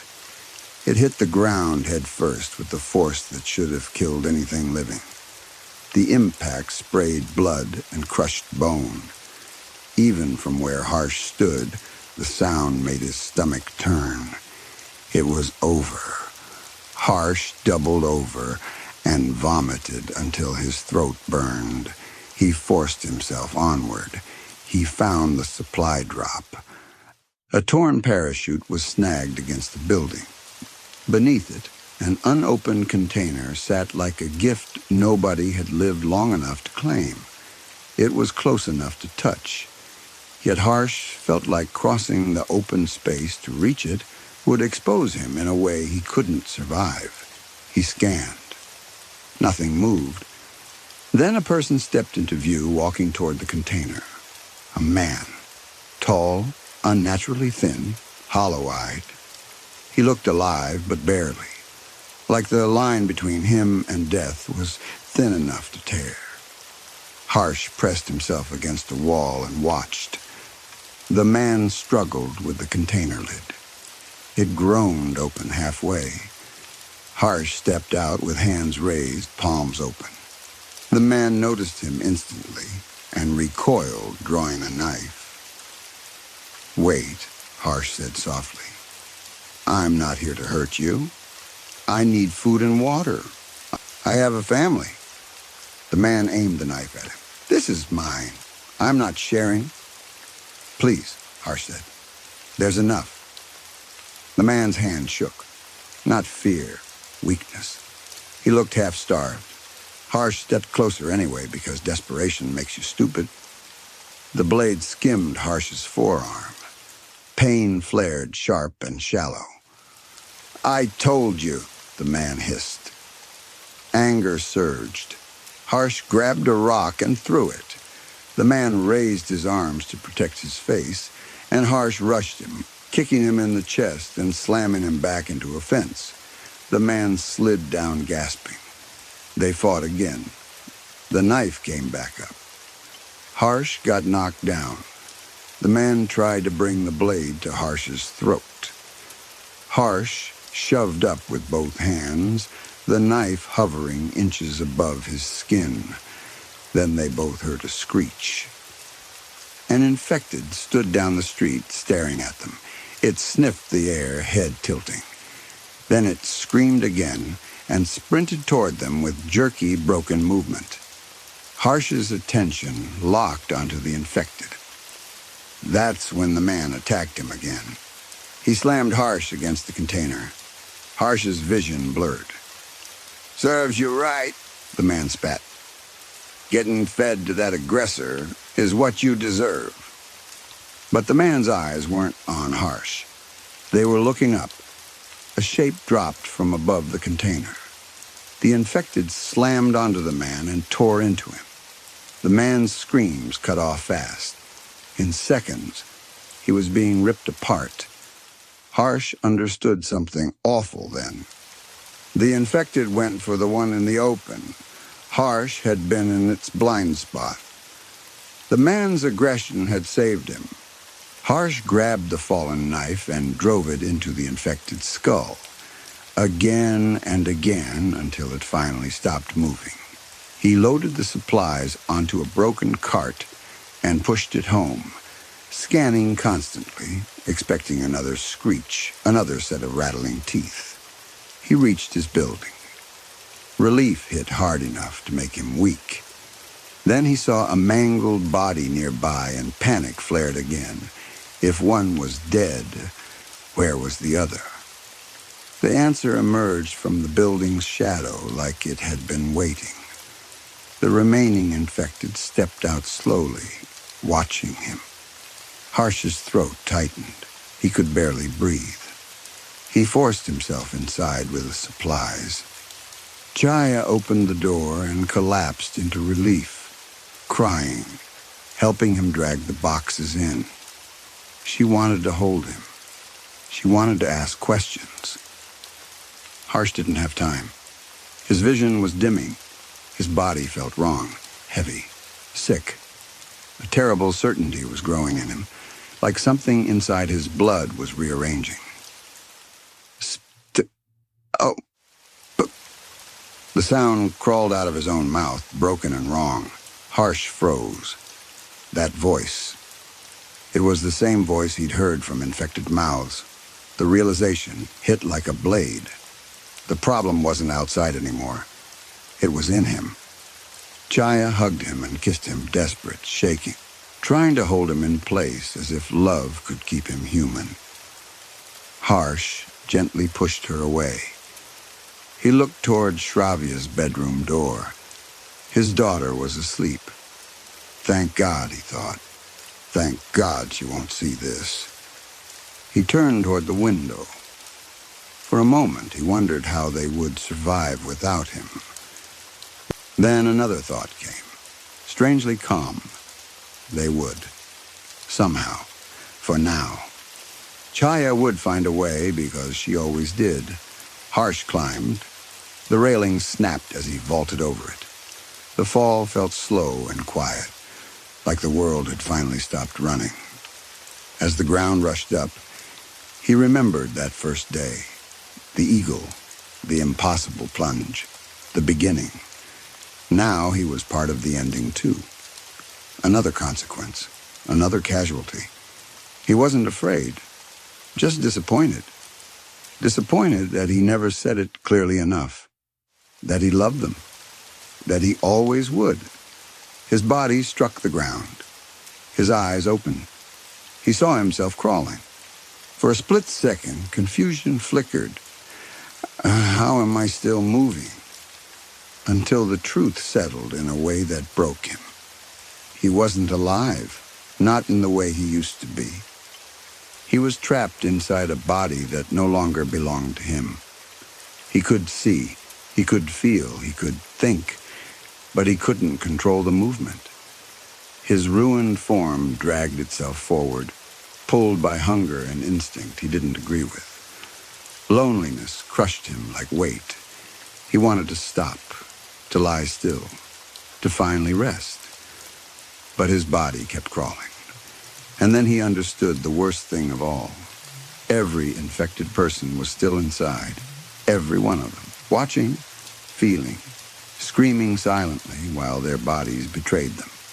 The broken word tore out of his throat again, shaped by a mouth he didn't control.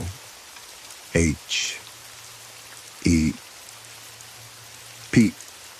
Harsh remembered the day it all began. And now he knew the nightmare wouldn't end until his mind finally did. Only then, maybe, would he be allowed to rest. Story 5. I never wanted the cameras. Sarah did. After the burglary 2 houses down, she stopped sleeping like a normal person. It wasn't just the first night or two, either.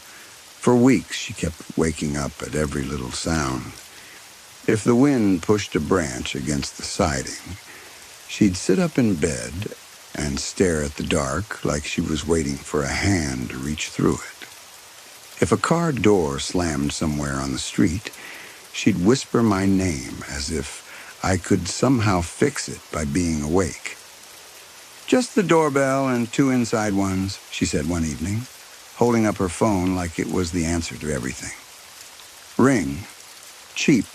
Easy. We can check it anytime." I was tired. Not just regular tired. The kind of tired that feels like your brain is wrapped in wet towels. I was doing 12-hour design shifts and then coming home to 2 kids who were both under 8 and somehow still had endless energy. Tommy would want to show me a new trick on his bike. Emma would want to dance in the living room. Sarah would want to talk about bills, school, and the list of little repairs the house needed. By the time we got everyone fed and brushed and in bed, the only thing I wanted was quiet. So I gave in. I told myself it was harmless. I told myself it would calm Sarah down.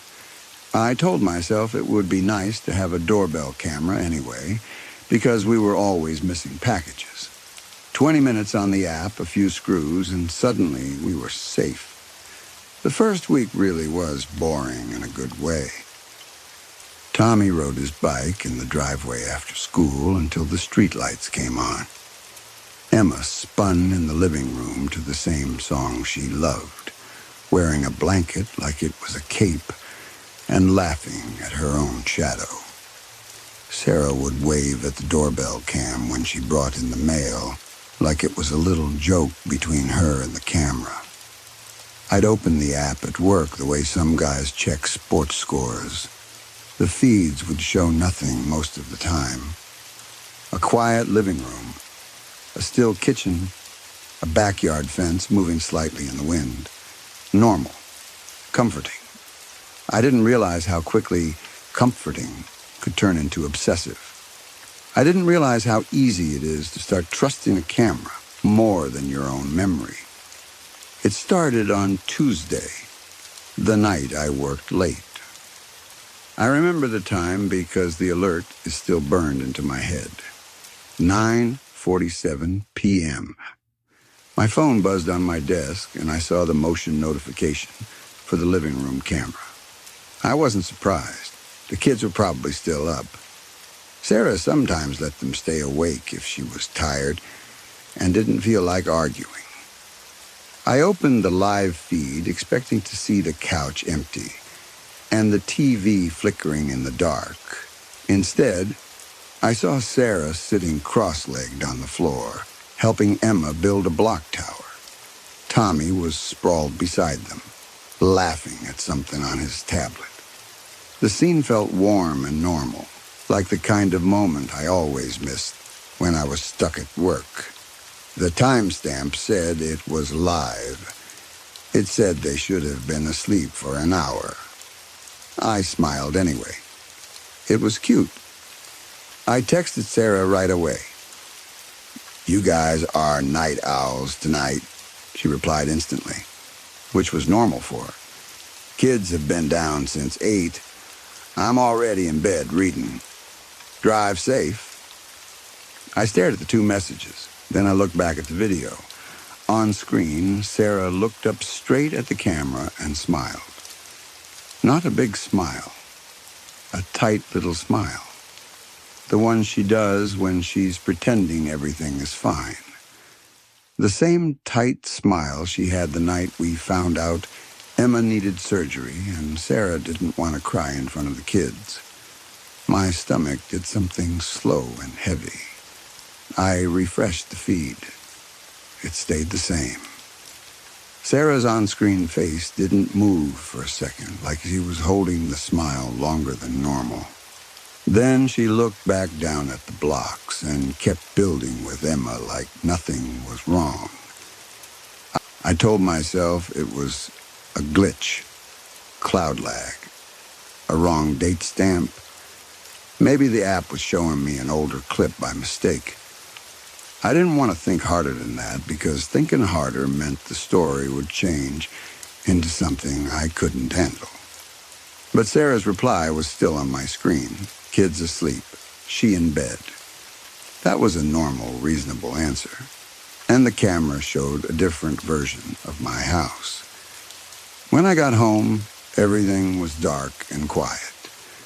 Sarah was in bed with her book, exactly like she'd said. Tommy and Emma were asleep. No blocks, no tablet laughter, no cozy family moment waiting for me. I didn't mention it that night. I watched Sarah read for a minute, listened to the kids' steady breathing through the baby monitor we still kept out of habit, and tried to convince myself the camera feed was delayed by hours or days. Wednesday brought the same problem, only sharper. I was stuck in traffic, inching forward behind a line of red brake lights, when I saw movement detected in the kitchen. I tapped the alert. The feed opened. My family was in there eating ice cream straight from the carton at 10:12 p.m. Not getting bowls, not having a treat, just eating from the carton like we were on vacation and didn't care. On the screen, Sarah's hair was pulled back in a ponytail she never wears anymore. Not because she hates ponytails, but because after Emma was born, she started getting headaches. And she said tight hair ties made it worse. So she used clips now, loose buns, anything that didn't pull. Emma was wearing pajamas with little yellow ducks on them. I had thrown those out months ago after she outgrew them. I remembered because she cried about it. She said the ducks were lucky, and I had promised her we'd buy new duck pajamas in a bigger size. We never did. When I finally got home and walked through the front door, the house was dark and silent again. Sarah met me in the hallway wearing her old sleep shirt. She looked tired in a way that made me feel guilty for even being irritated. "Leftovers in the fridge," she said, and kissed my cheek. No ice cream, no ducks. I showed her the clip. She watched it once, then again. And then she laughed. But it wasn't a real laugh. It was the same nervous laugh she gives when a credit card bill arrives and she hasn't looked at the total yet. That's creepy, she said carefully. It must be old footage. I told her it couldn't be. The app didn't keep old footage unless you paid extra. And we didn't pay extra. We made a point of not paying extra. We joked about it, how every app now tries to charge you monthly just to do what it should already do. Sarah blinked at the screen like her brain didn't want to accept the detail. Well, she said, maybe it's a free trial. Maybe it's saving stuff right now. I checked. No free trial. No saved library. The clip was labeled live. Sarah handed the phone back and rubbed her arms like she was cold. Maybe it's a software thing, she said. You can call support. She said it like she wanted the problem to be boring. Like if the problem was boring, she could keep sleeping. I didn't call support. Not yet. It felt embarrassing. It felt like telling a stranger, my camera is showing my family doing things that aren't happening, and waiting for them to ask if I'd been drinking. Thursday, I started testing. I left work at noon, told Sarah I had a dentist appointment, and parked 3 blocks away in a side street where I could see part of our neighborhood, but not our house. I turned the car off, sat in silence, and opened the camera app. I told myself I was being ridiculous.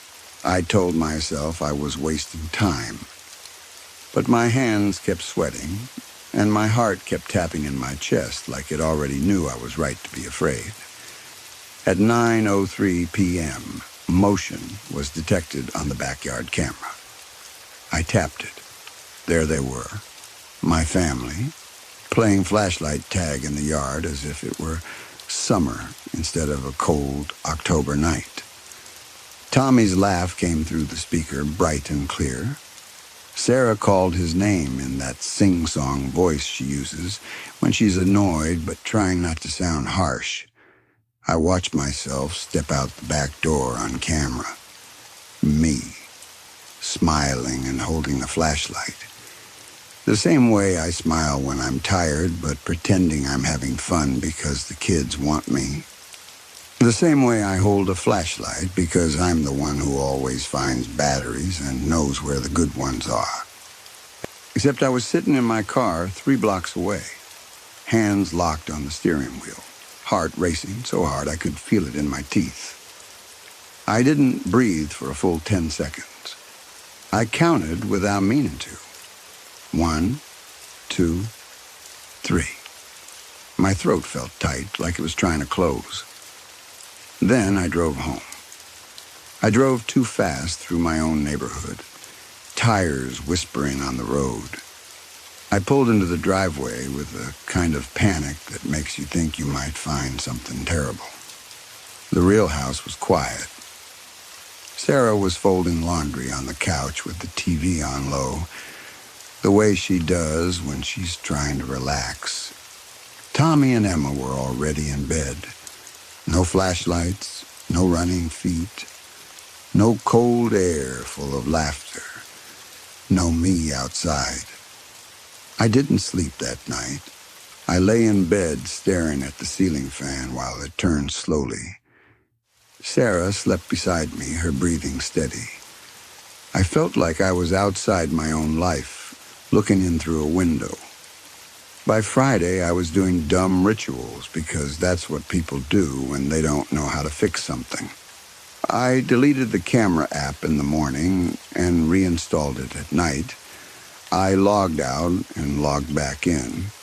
I restarted the router. I checked for updates. I changed passwords. I turned off notifications and turned them back on.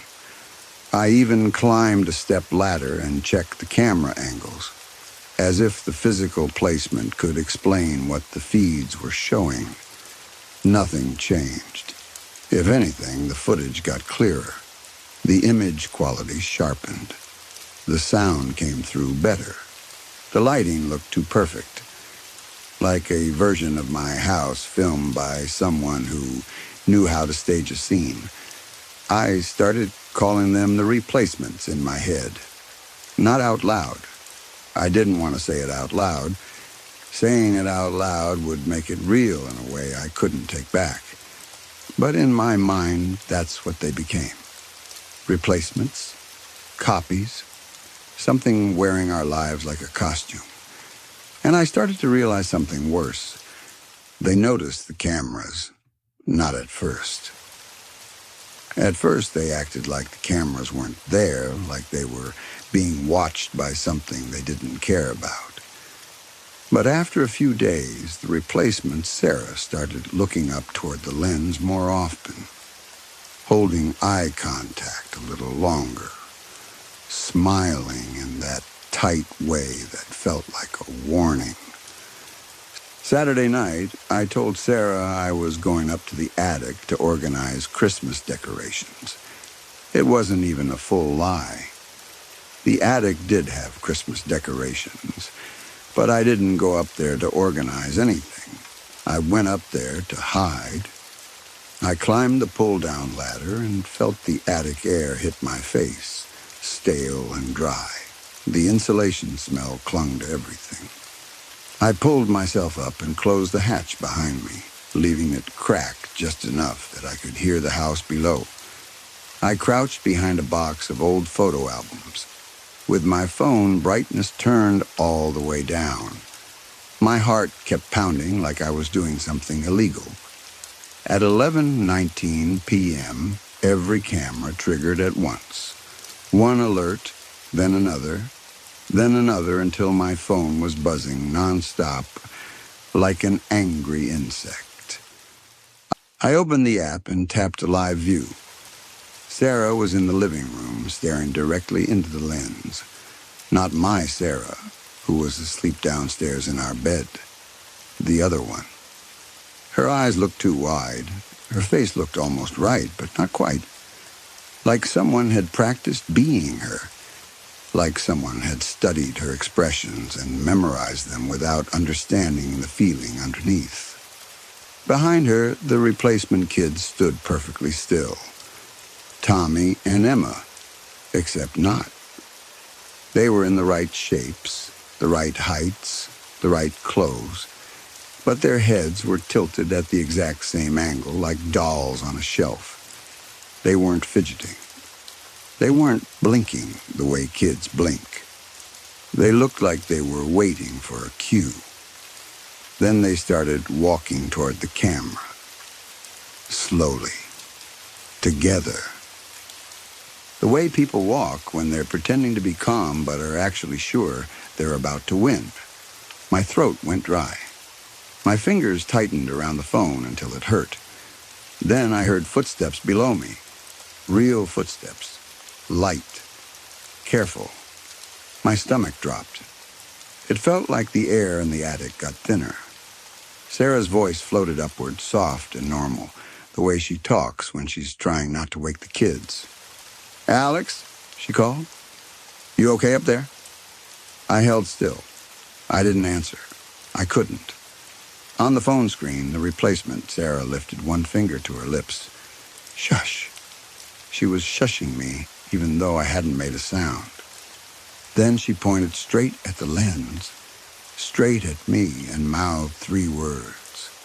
"He is upstairs." I felt my blood turn cold. Behind me, the attic door creaked. The hatch. The pull-down ladder shifting slightly, as if someone had put weight on it. I didn't turn around. I couldn't. My eyes stayed glued to the live feed. Like if I looked away, something worse would fill the space. On the screen, the replacement family was climbing the stairs in perfect sync, with the real footsteps I could hear on the attic steps. Down below, Sarah's voice was warm and worried. "Babe, the kids are asking where you went. Come down." The voice sounded exactly like my wife's voice. It had the same softness, the same tired affection, the same concern that always made me feel safe. But my body didn't believe it. On the screen, the replacement Sarah reached the top of the stairs and looked into the camera one last time. She smiled the way my wife smiles when she's about to tell me she loves me. Except this smile kept growing, wider, wider than skin should stretch, teeth showing, then more teeth than made sense, like the mouth was remembering the idea of smiling, but forgetting the limits of a human face. I finally turned. The real Sarah stood in the attic doorway, backlit by the hall light. She looked exhausted, beautiful, and normal. Her hair was messy. She wore the sleep shirt she always wore. Her eyes looked concerned in the real way, not the staged way. "Alex?" she said again, quieter. "What are you doing?" For a second, my brain tried to grab onto that. Real Sarah. Normal Sarah. The person I love. Then I saw them. Behind her, on the attic steps, 3 figures waited in the dim light. Perfect copies. Same clothes, same hair, same tired eyes. Tommy, Emma, and Sarah again. They were close enough that I could see their faces clearly. And the worst part was how still they were, like they didn't need to breathe. Sarah, my Sarah, glanced over her shoulder at them, then back at me. Her voice got small, like she was ashamed. "They said you'd understand eventually." My knees went weak. I grabbed the edge of a box to steady myself. My phone buzzed again, and I looked down because my body didn't know what else to do. The live view had switched. It now showed the attic from the camera's angle. It showed me standing there with my phone in my hand, eyes wide, face pale, and it showed 4 figures behind me. 4, not 3. One of them lifted a hand and waved. I didn't feel like I was breathing anymore. I felt like I was watching myself from somewhere outside my body. Then the doorbell camera pinged. Motion at the front door. I opened the new alert with fingers that barely worked. There I was on the porch, me, smiling at my own front door like a stranger who knew exactly where he was. Same flannel shirt I was wearing right now. Same 5 o'clock shadow. Same tired eyes. But the me on the porch raised a hand and knocked 3 times. Polite, patient, as if he had all the time in the world. Then he leaned slightly toward the camera and mouthed the same 3 words the fake Sarah had mouthed. "He is upstairs."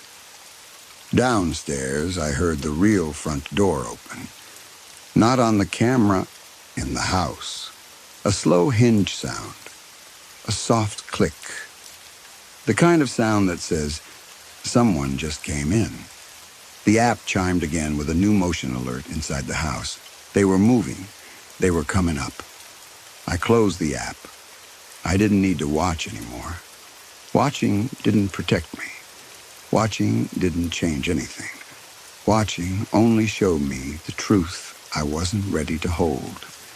Because somewhere in the dark, the version of me that just walked through the front door is already smiling the wrong smile. He's already learning how to wear my life. He's already learning how to speak like me, move like me, stand in doorways like me, and make my children laugh like it's the most natural thing in the world. And the cameras never lie. They just showed me exactly how long I have left before I become the glitch. What do you think happens when the replacements finish moving in? What does the new Alex do to the real one? Comment on your thoughts below. Story 6. My daughter Cleo turned 12 not too long ago.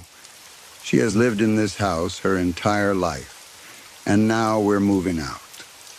Nothing dramatic happened. We're just moving to a bigger place. She's growing up, she needs her own space, and Molly and I are finally in a position where we can afford it.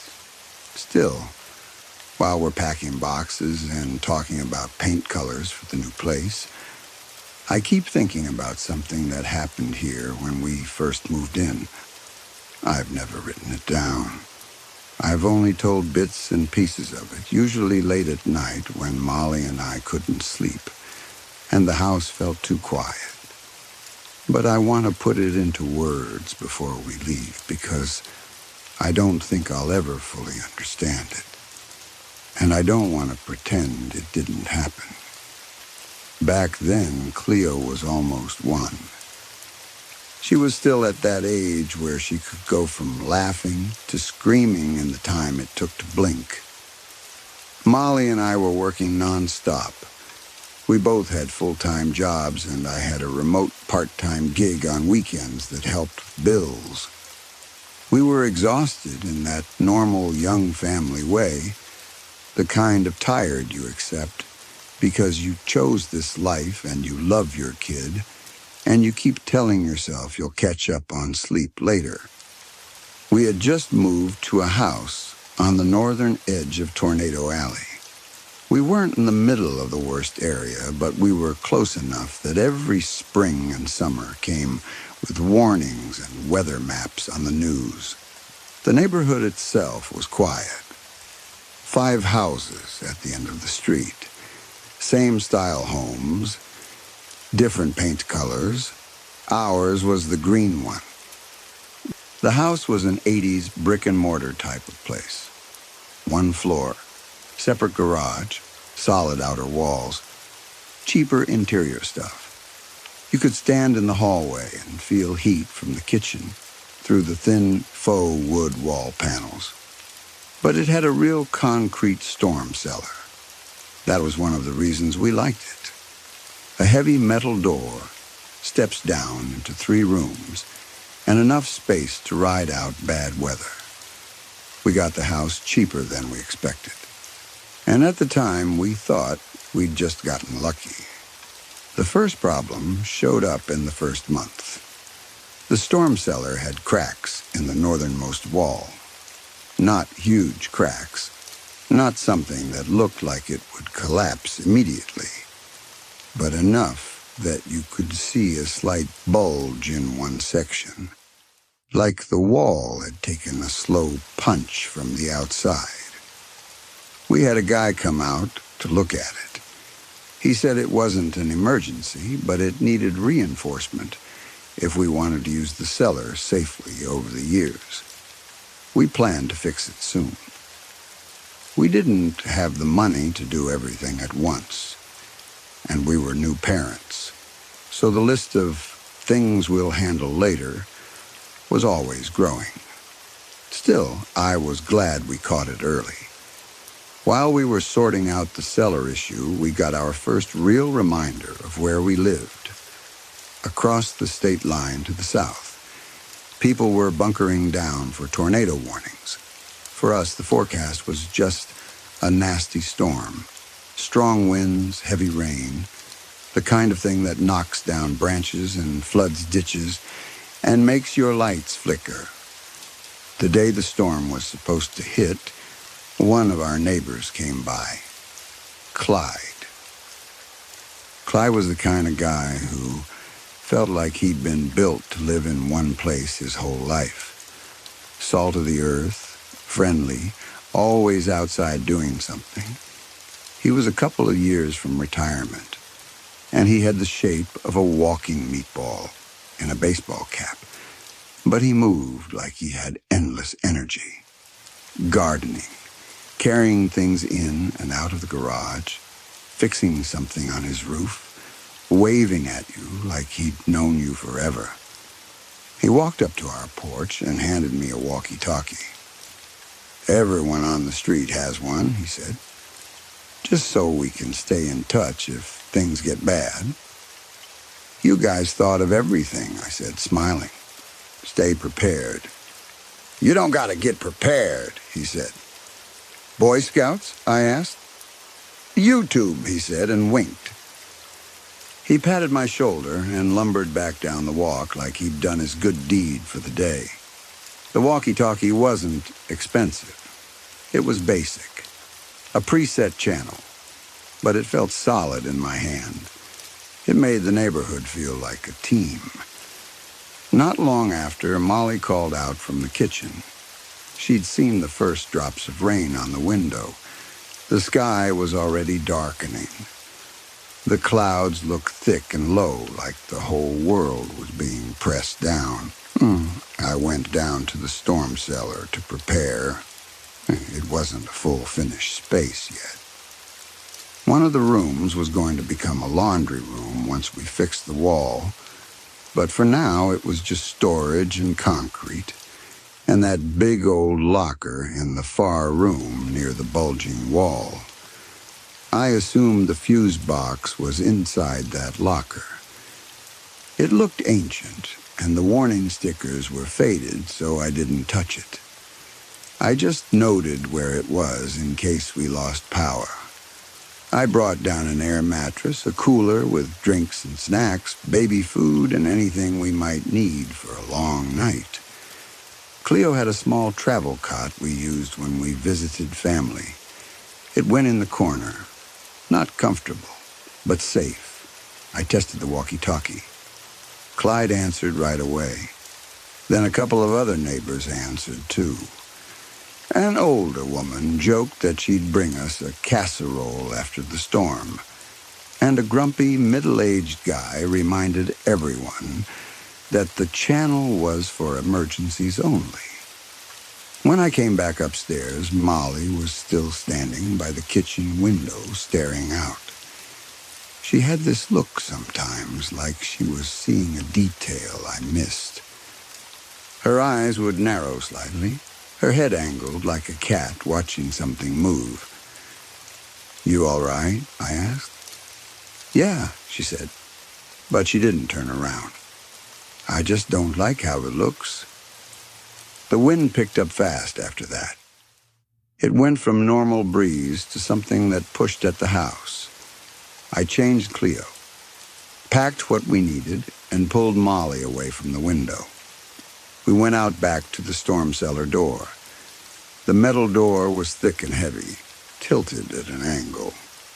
We hurried down the steps, and I locked it from the inside. There was no real reason to lock it, but it's what you do when you're underground in a storm. You want that door sealed. Cleo settled down surprisingly quickly. She was fussy before, but in the cellar she got quiet like the space soothed her. Molly rocked her, humming a lullaby her parents taught her. Something about a blue sunflower. That lullaby always worked on Cleo. It was like a switch.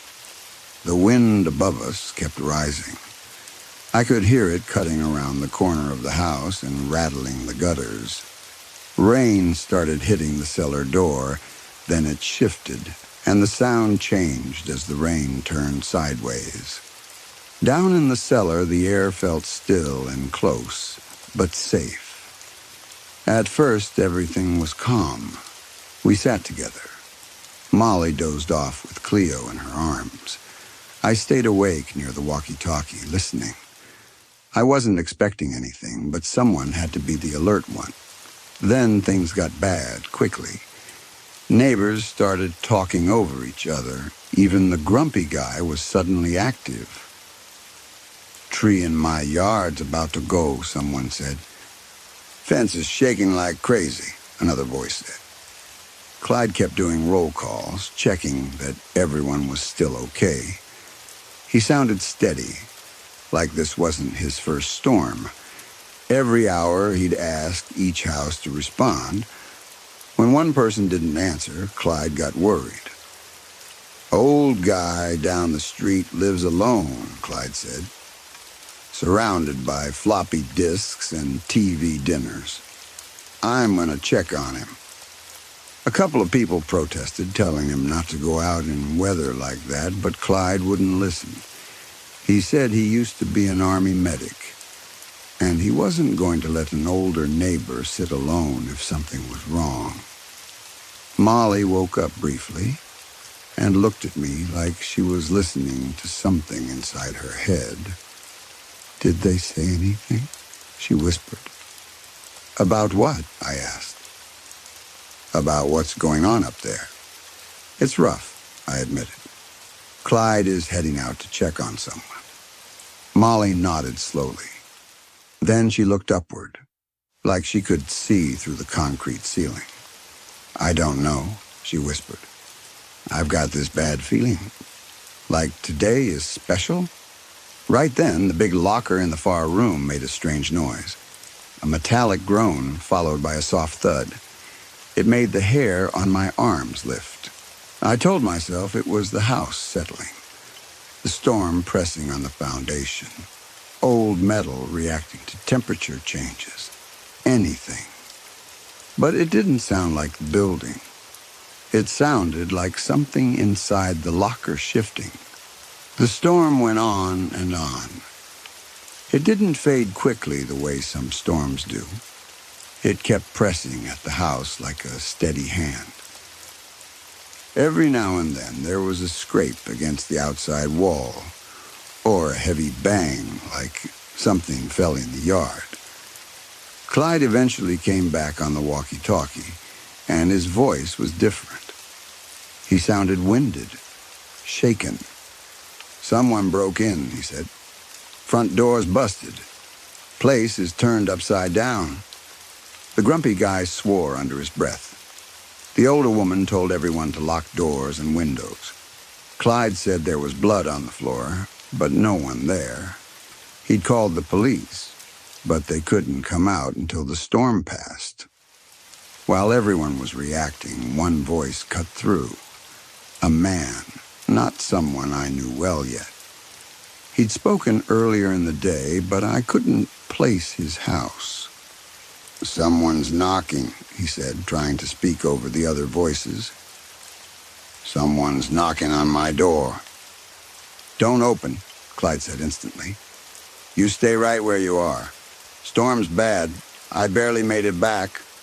No sane person is out there knocking on doors right now." "You sure it's someone knocking?" the older woman asked. "Not a branch?" "I'm sure," the man said. "They did the tap, tap, tap, tap, tap thing." Clyde repeated it, slow and firm, like he wanted the words to stick. "You do not open that door." "I hear you," the man said. "Storms can play tricks on your ears. If you listen long enough, you start turning random noises into patterns. It's like watching static on a TV and suddenly thinking you see shapes.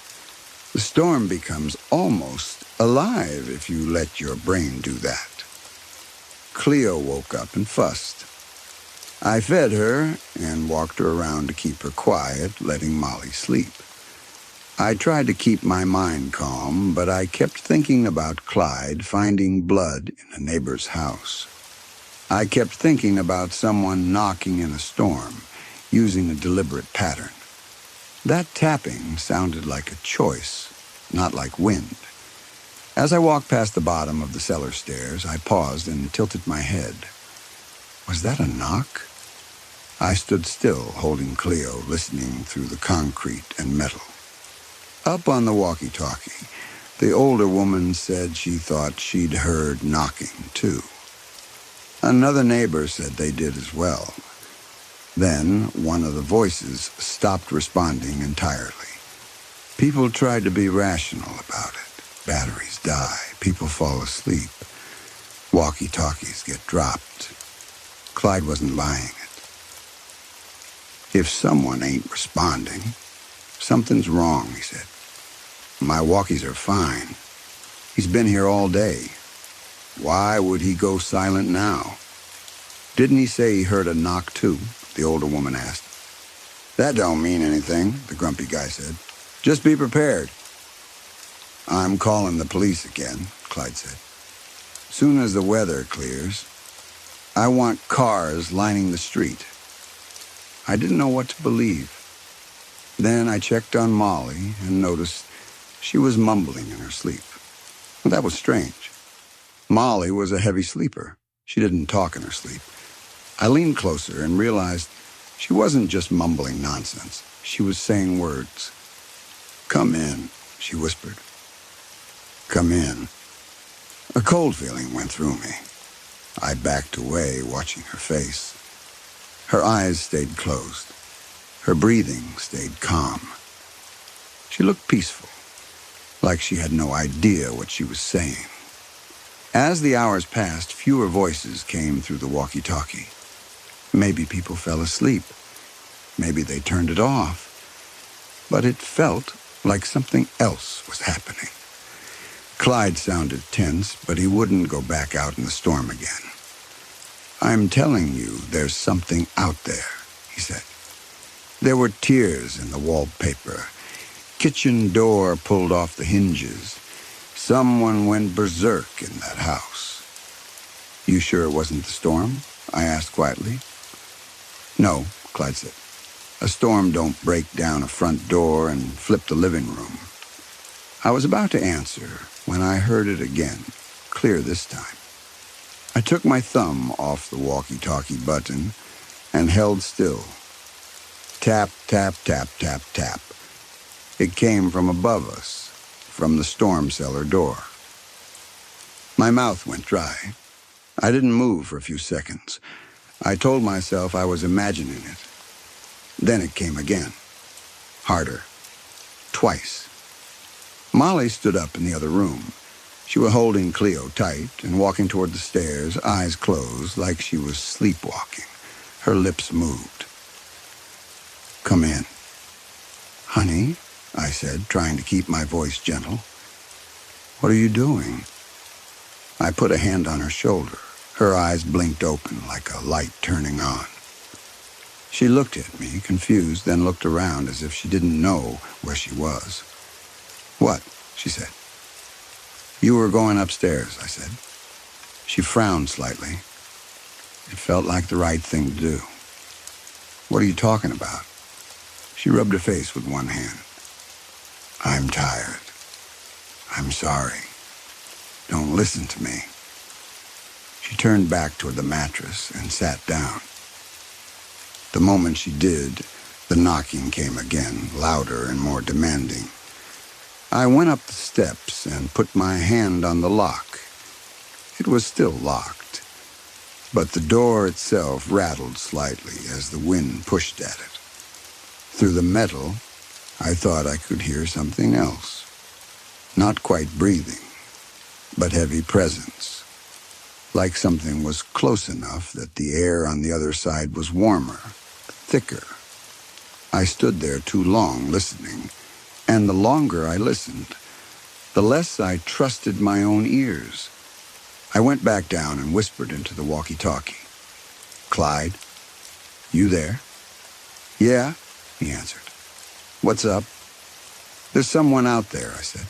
"There was a knock. That pattern." "Who the hell is outside in this weather?" Clyde asked, but his voice sounded less confident than before. "I don't know," I admitted. "I don't like it. I don't know what to do." "I'd come over," Clyde said, "but it's too risky." "What do I do?" He gave me advice like he was trying to talk me through a fire. "Know where flashlights are? Stay quiet. Don't draw attention unless someone is actively breaking in. If it's a burglar, noise might scare them off. If it's something else, noise might help it find you. If it's you they're after and not your stuff, be prepared," Clyde said. "They'll try to trick you.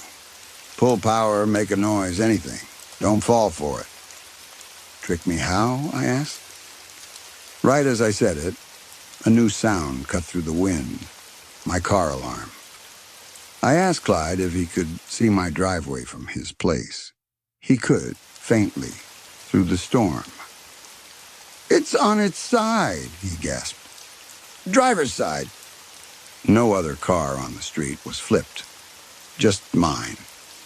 The storm didn't feel strong enough to do that, but I also couldn't picture a person doing it. You see anyone? I asked. Hard to tell, Clyde said. There's just this big clothesline. Clothesline? Gray metal poles sticking out. Clyde stopped talking for a second. Never mind. Must be debris.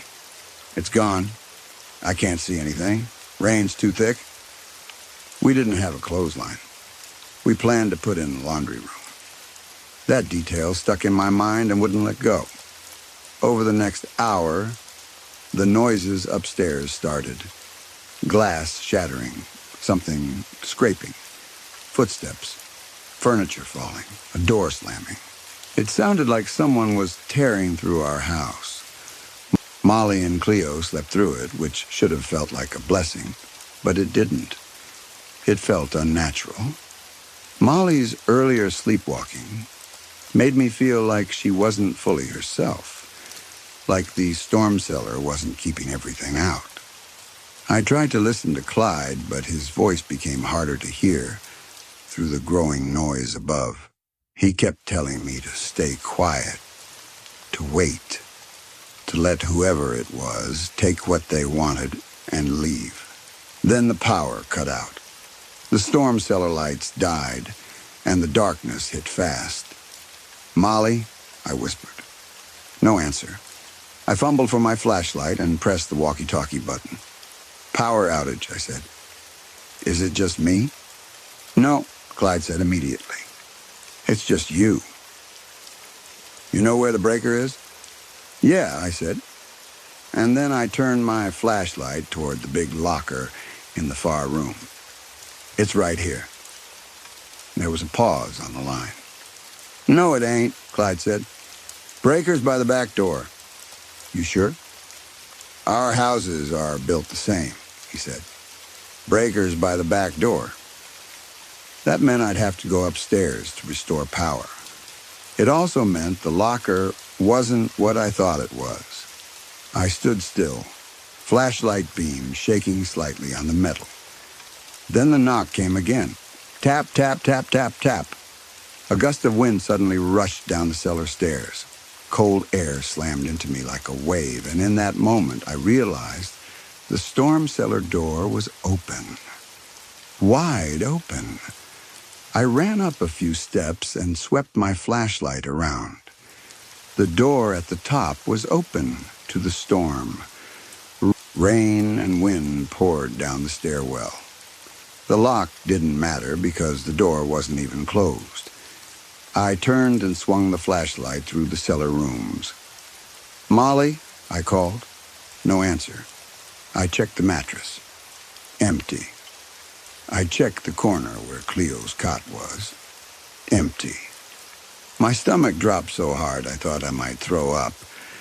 I ran back down, checking every corner, every shadow, even though I already knew they were gone. I sprinted up the stairs and stuck my head out into the storm. At first, all I could see was rain and darkness and the yard bending under wind. Then I spotted a small silhouette moving away in the distance, holding something. It had to be Molly carrying Cleo. Molly, I screamed, but the wind stole my voice. I could barely hear my own breathing. She didn't turn. She kept walking, steady, like she was following a path she couldn't see but somehow knew. I ran after her into the storm, water filling my shoes, wind slamming into my body. I leaned forward just to keep moving. My feet slipped in mud. I forced myself to keep sight of her, but the rain blurred everything.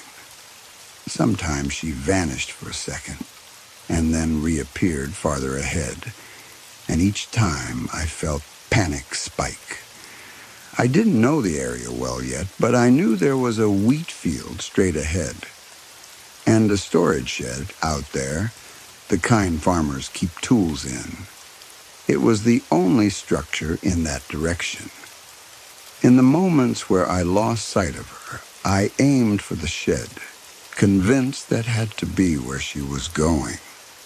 My teeth chattered so hard my jaw hurt.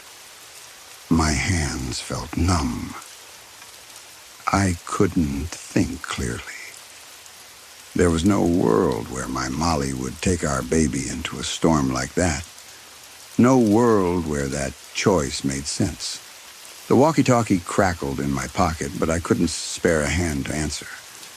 I climbed a knee-high fence that swayed in the wind, and through the wheat I saw the shed, and right beside it, Molly. I shoved through the wheat, soaked and shaking, and slammed the shed door open. Inside, Molly was curled on the floor next to boxes and old iron tools. Cleo was curled against her. Both of them were drenched. Both of them were sleeping like they were in bed at home. They weren't shivering. They weren't crying. Their faces looked calm.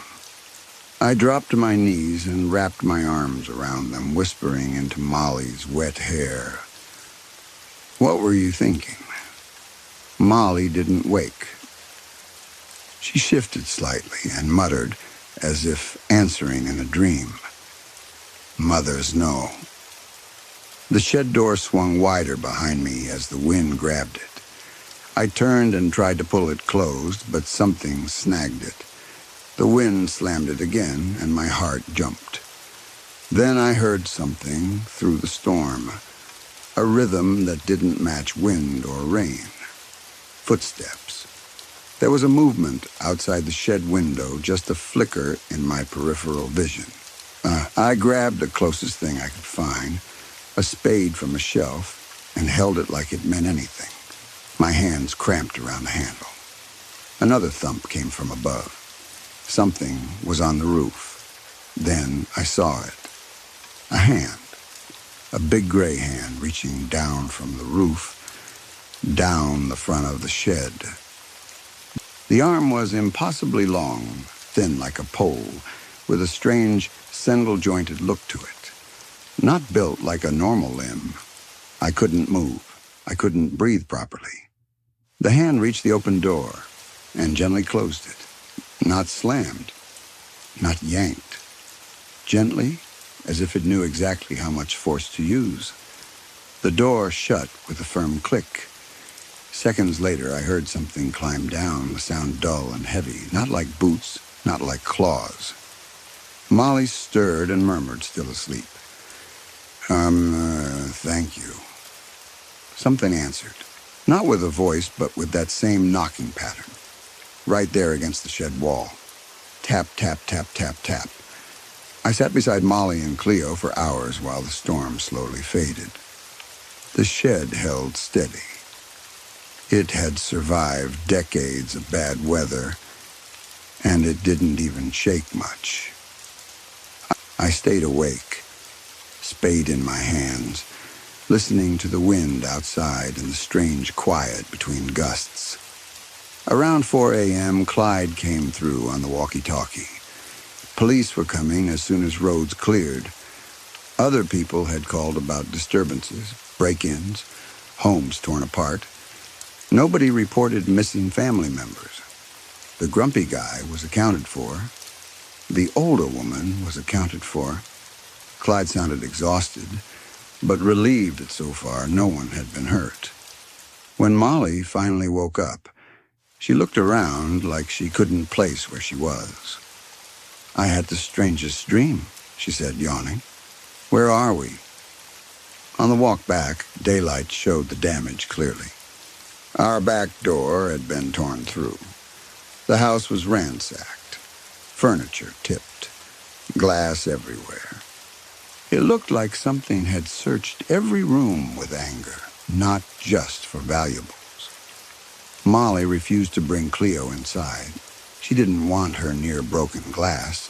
She didn't even want to step into the doorway. She said she felt sick looking at it. She planned to wait in the car until police arrived, and then she realized the car was still on its side. She stared at it like it was impossible.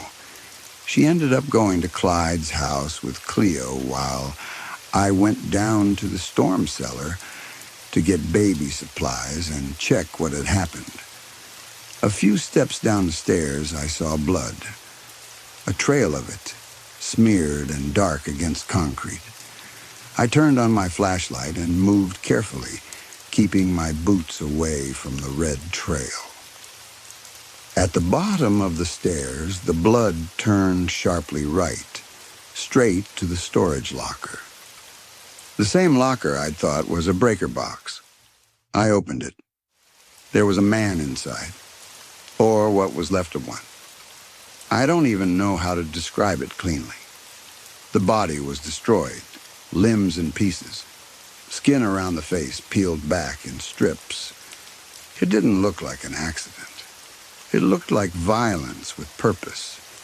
And near what must have been his feet, half hidden under gore, was a handgun, loaded. I backed away so fast I nearly fell on the stairs. I ran out of the cellar, out of the house, and when I saw police cars arriving, I pointed and shouted until my voice broke. When I got to Molly at Clyde's place, I held her so tight she asked if I was okay. I kept stroking her hair, more to calm myself than her. She was safe. Cleo was safe. That was all I could think. While the street filled with flashing lights, Molly whispered, "I dreamed there was someone coming to warn us, someone who lived with an old man and was terribly, terribly sad." I didn't tell her what I'd seen right away. Not then. Not while she was holding our baby and shaking. I just held her and let the future wait. Over the next few days, details came out. The older man Clyde went to check on had been found shot. It looked like a home invasion gone wrong. The person who broke in had fled, like he was running from something. In the storm, he'd ended up in our house. He must have slipped in while I was going up and down the cellar stairs moving supplies. Bad timing, pure luck, or something else. He hid in the locker and waited. He'd been a couple feet away from us the whole night with a loaded gun, ready to shoot if I opened that locker, and he would have. He had enough ammo. Police said he was known to be a decent shot. But something else was out there in the storm. Something he feared more than getting caught. Something he was trying to escape. Something that had been knocking on doors up and down the street, searching, tearing through houses, flipping my car like it was checking under a rug. Not to hurt us, to find him, to stop him. And the strangest part of all, even with all that gore in the locker, police said the man didn't die from being torn apart. He died from a self-inflicted gunshot wound. That detail still makes my skin crawl, because it suggests a moment, a final decision, like he saw something close enough that death felt like the better option. Now Cleo is 12, and we're leaving this house. The storm cellar looks completely different. The bulging wall was fixed years ago. The locker is gone. The laundry room is finished. Whoever buys this place will walk through and see a clean basement and fresh paint and think it's a solid family home. They won't feel what I still feel when I look at the cellar stairs. Clyde is still around. The neighborhood is close-knit. I'm going to miss them. But sometimes you have to trust your gut, even when it tells you to move. Even when it tells you there are places you can live safely for years and still never truly understand what happened there on one night when the wind was loud enough to hide anything. Cleo was too young to remember that night. She shouldn't remember anything. But I swear it left something with her anyway. Whenever she knocks on a door, she uses that same pattern. Tap, tap, tap, tap, tap. And sometimes, in her sleep, I hear her mumbling the way Molly did. Just small phrases. Soft and calm. I'm okay. Sleep tight. See you tomorrow. Looking back, there are so many things that scare me about that night. The idea of losing my family, the idea of an armed man hiding a couple of feet away, waiting for a chance, the sound of that knock through thick metal, the sight of a long gray hand reaching down and closing a door like it had done it before, and maybe worst of all, the thought of what was out there in the storm, what it did to the man it despised, and the fact that for whatever reason, it warned us first.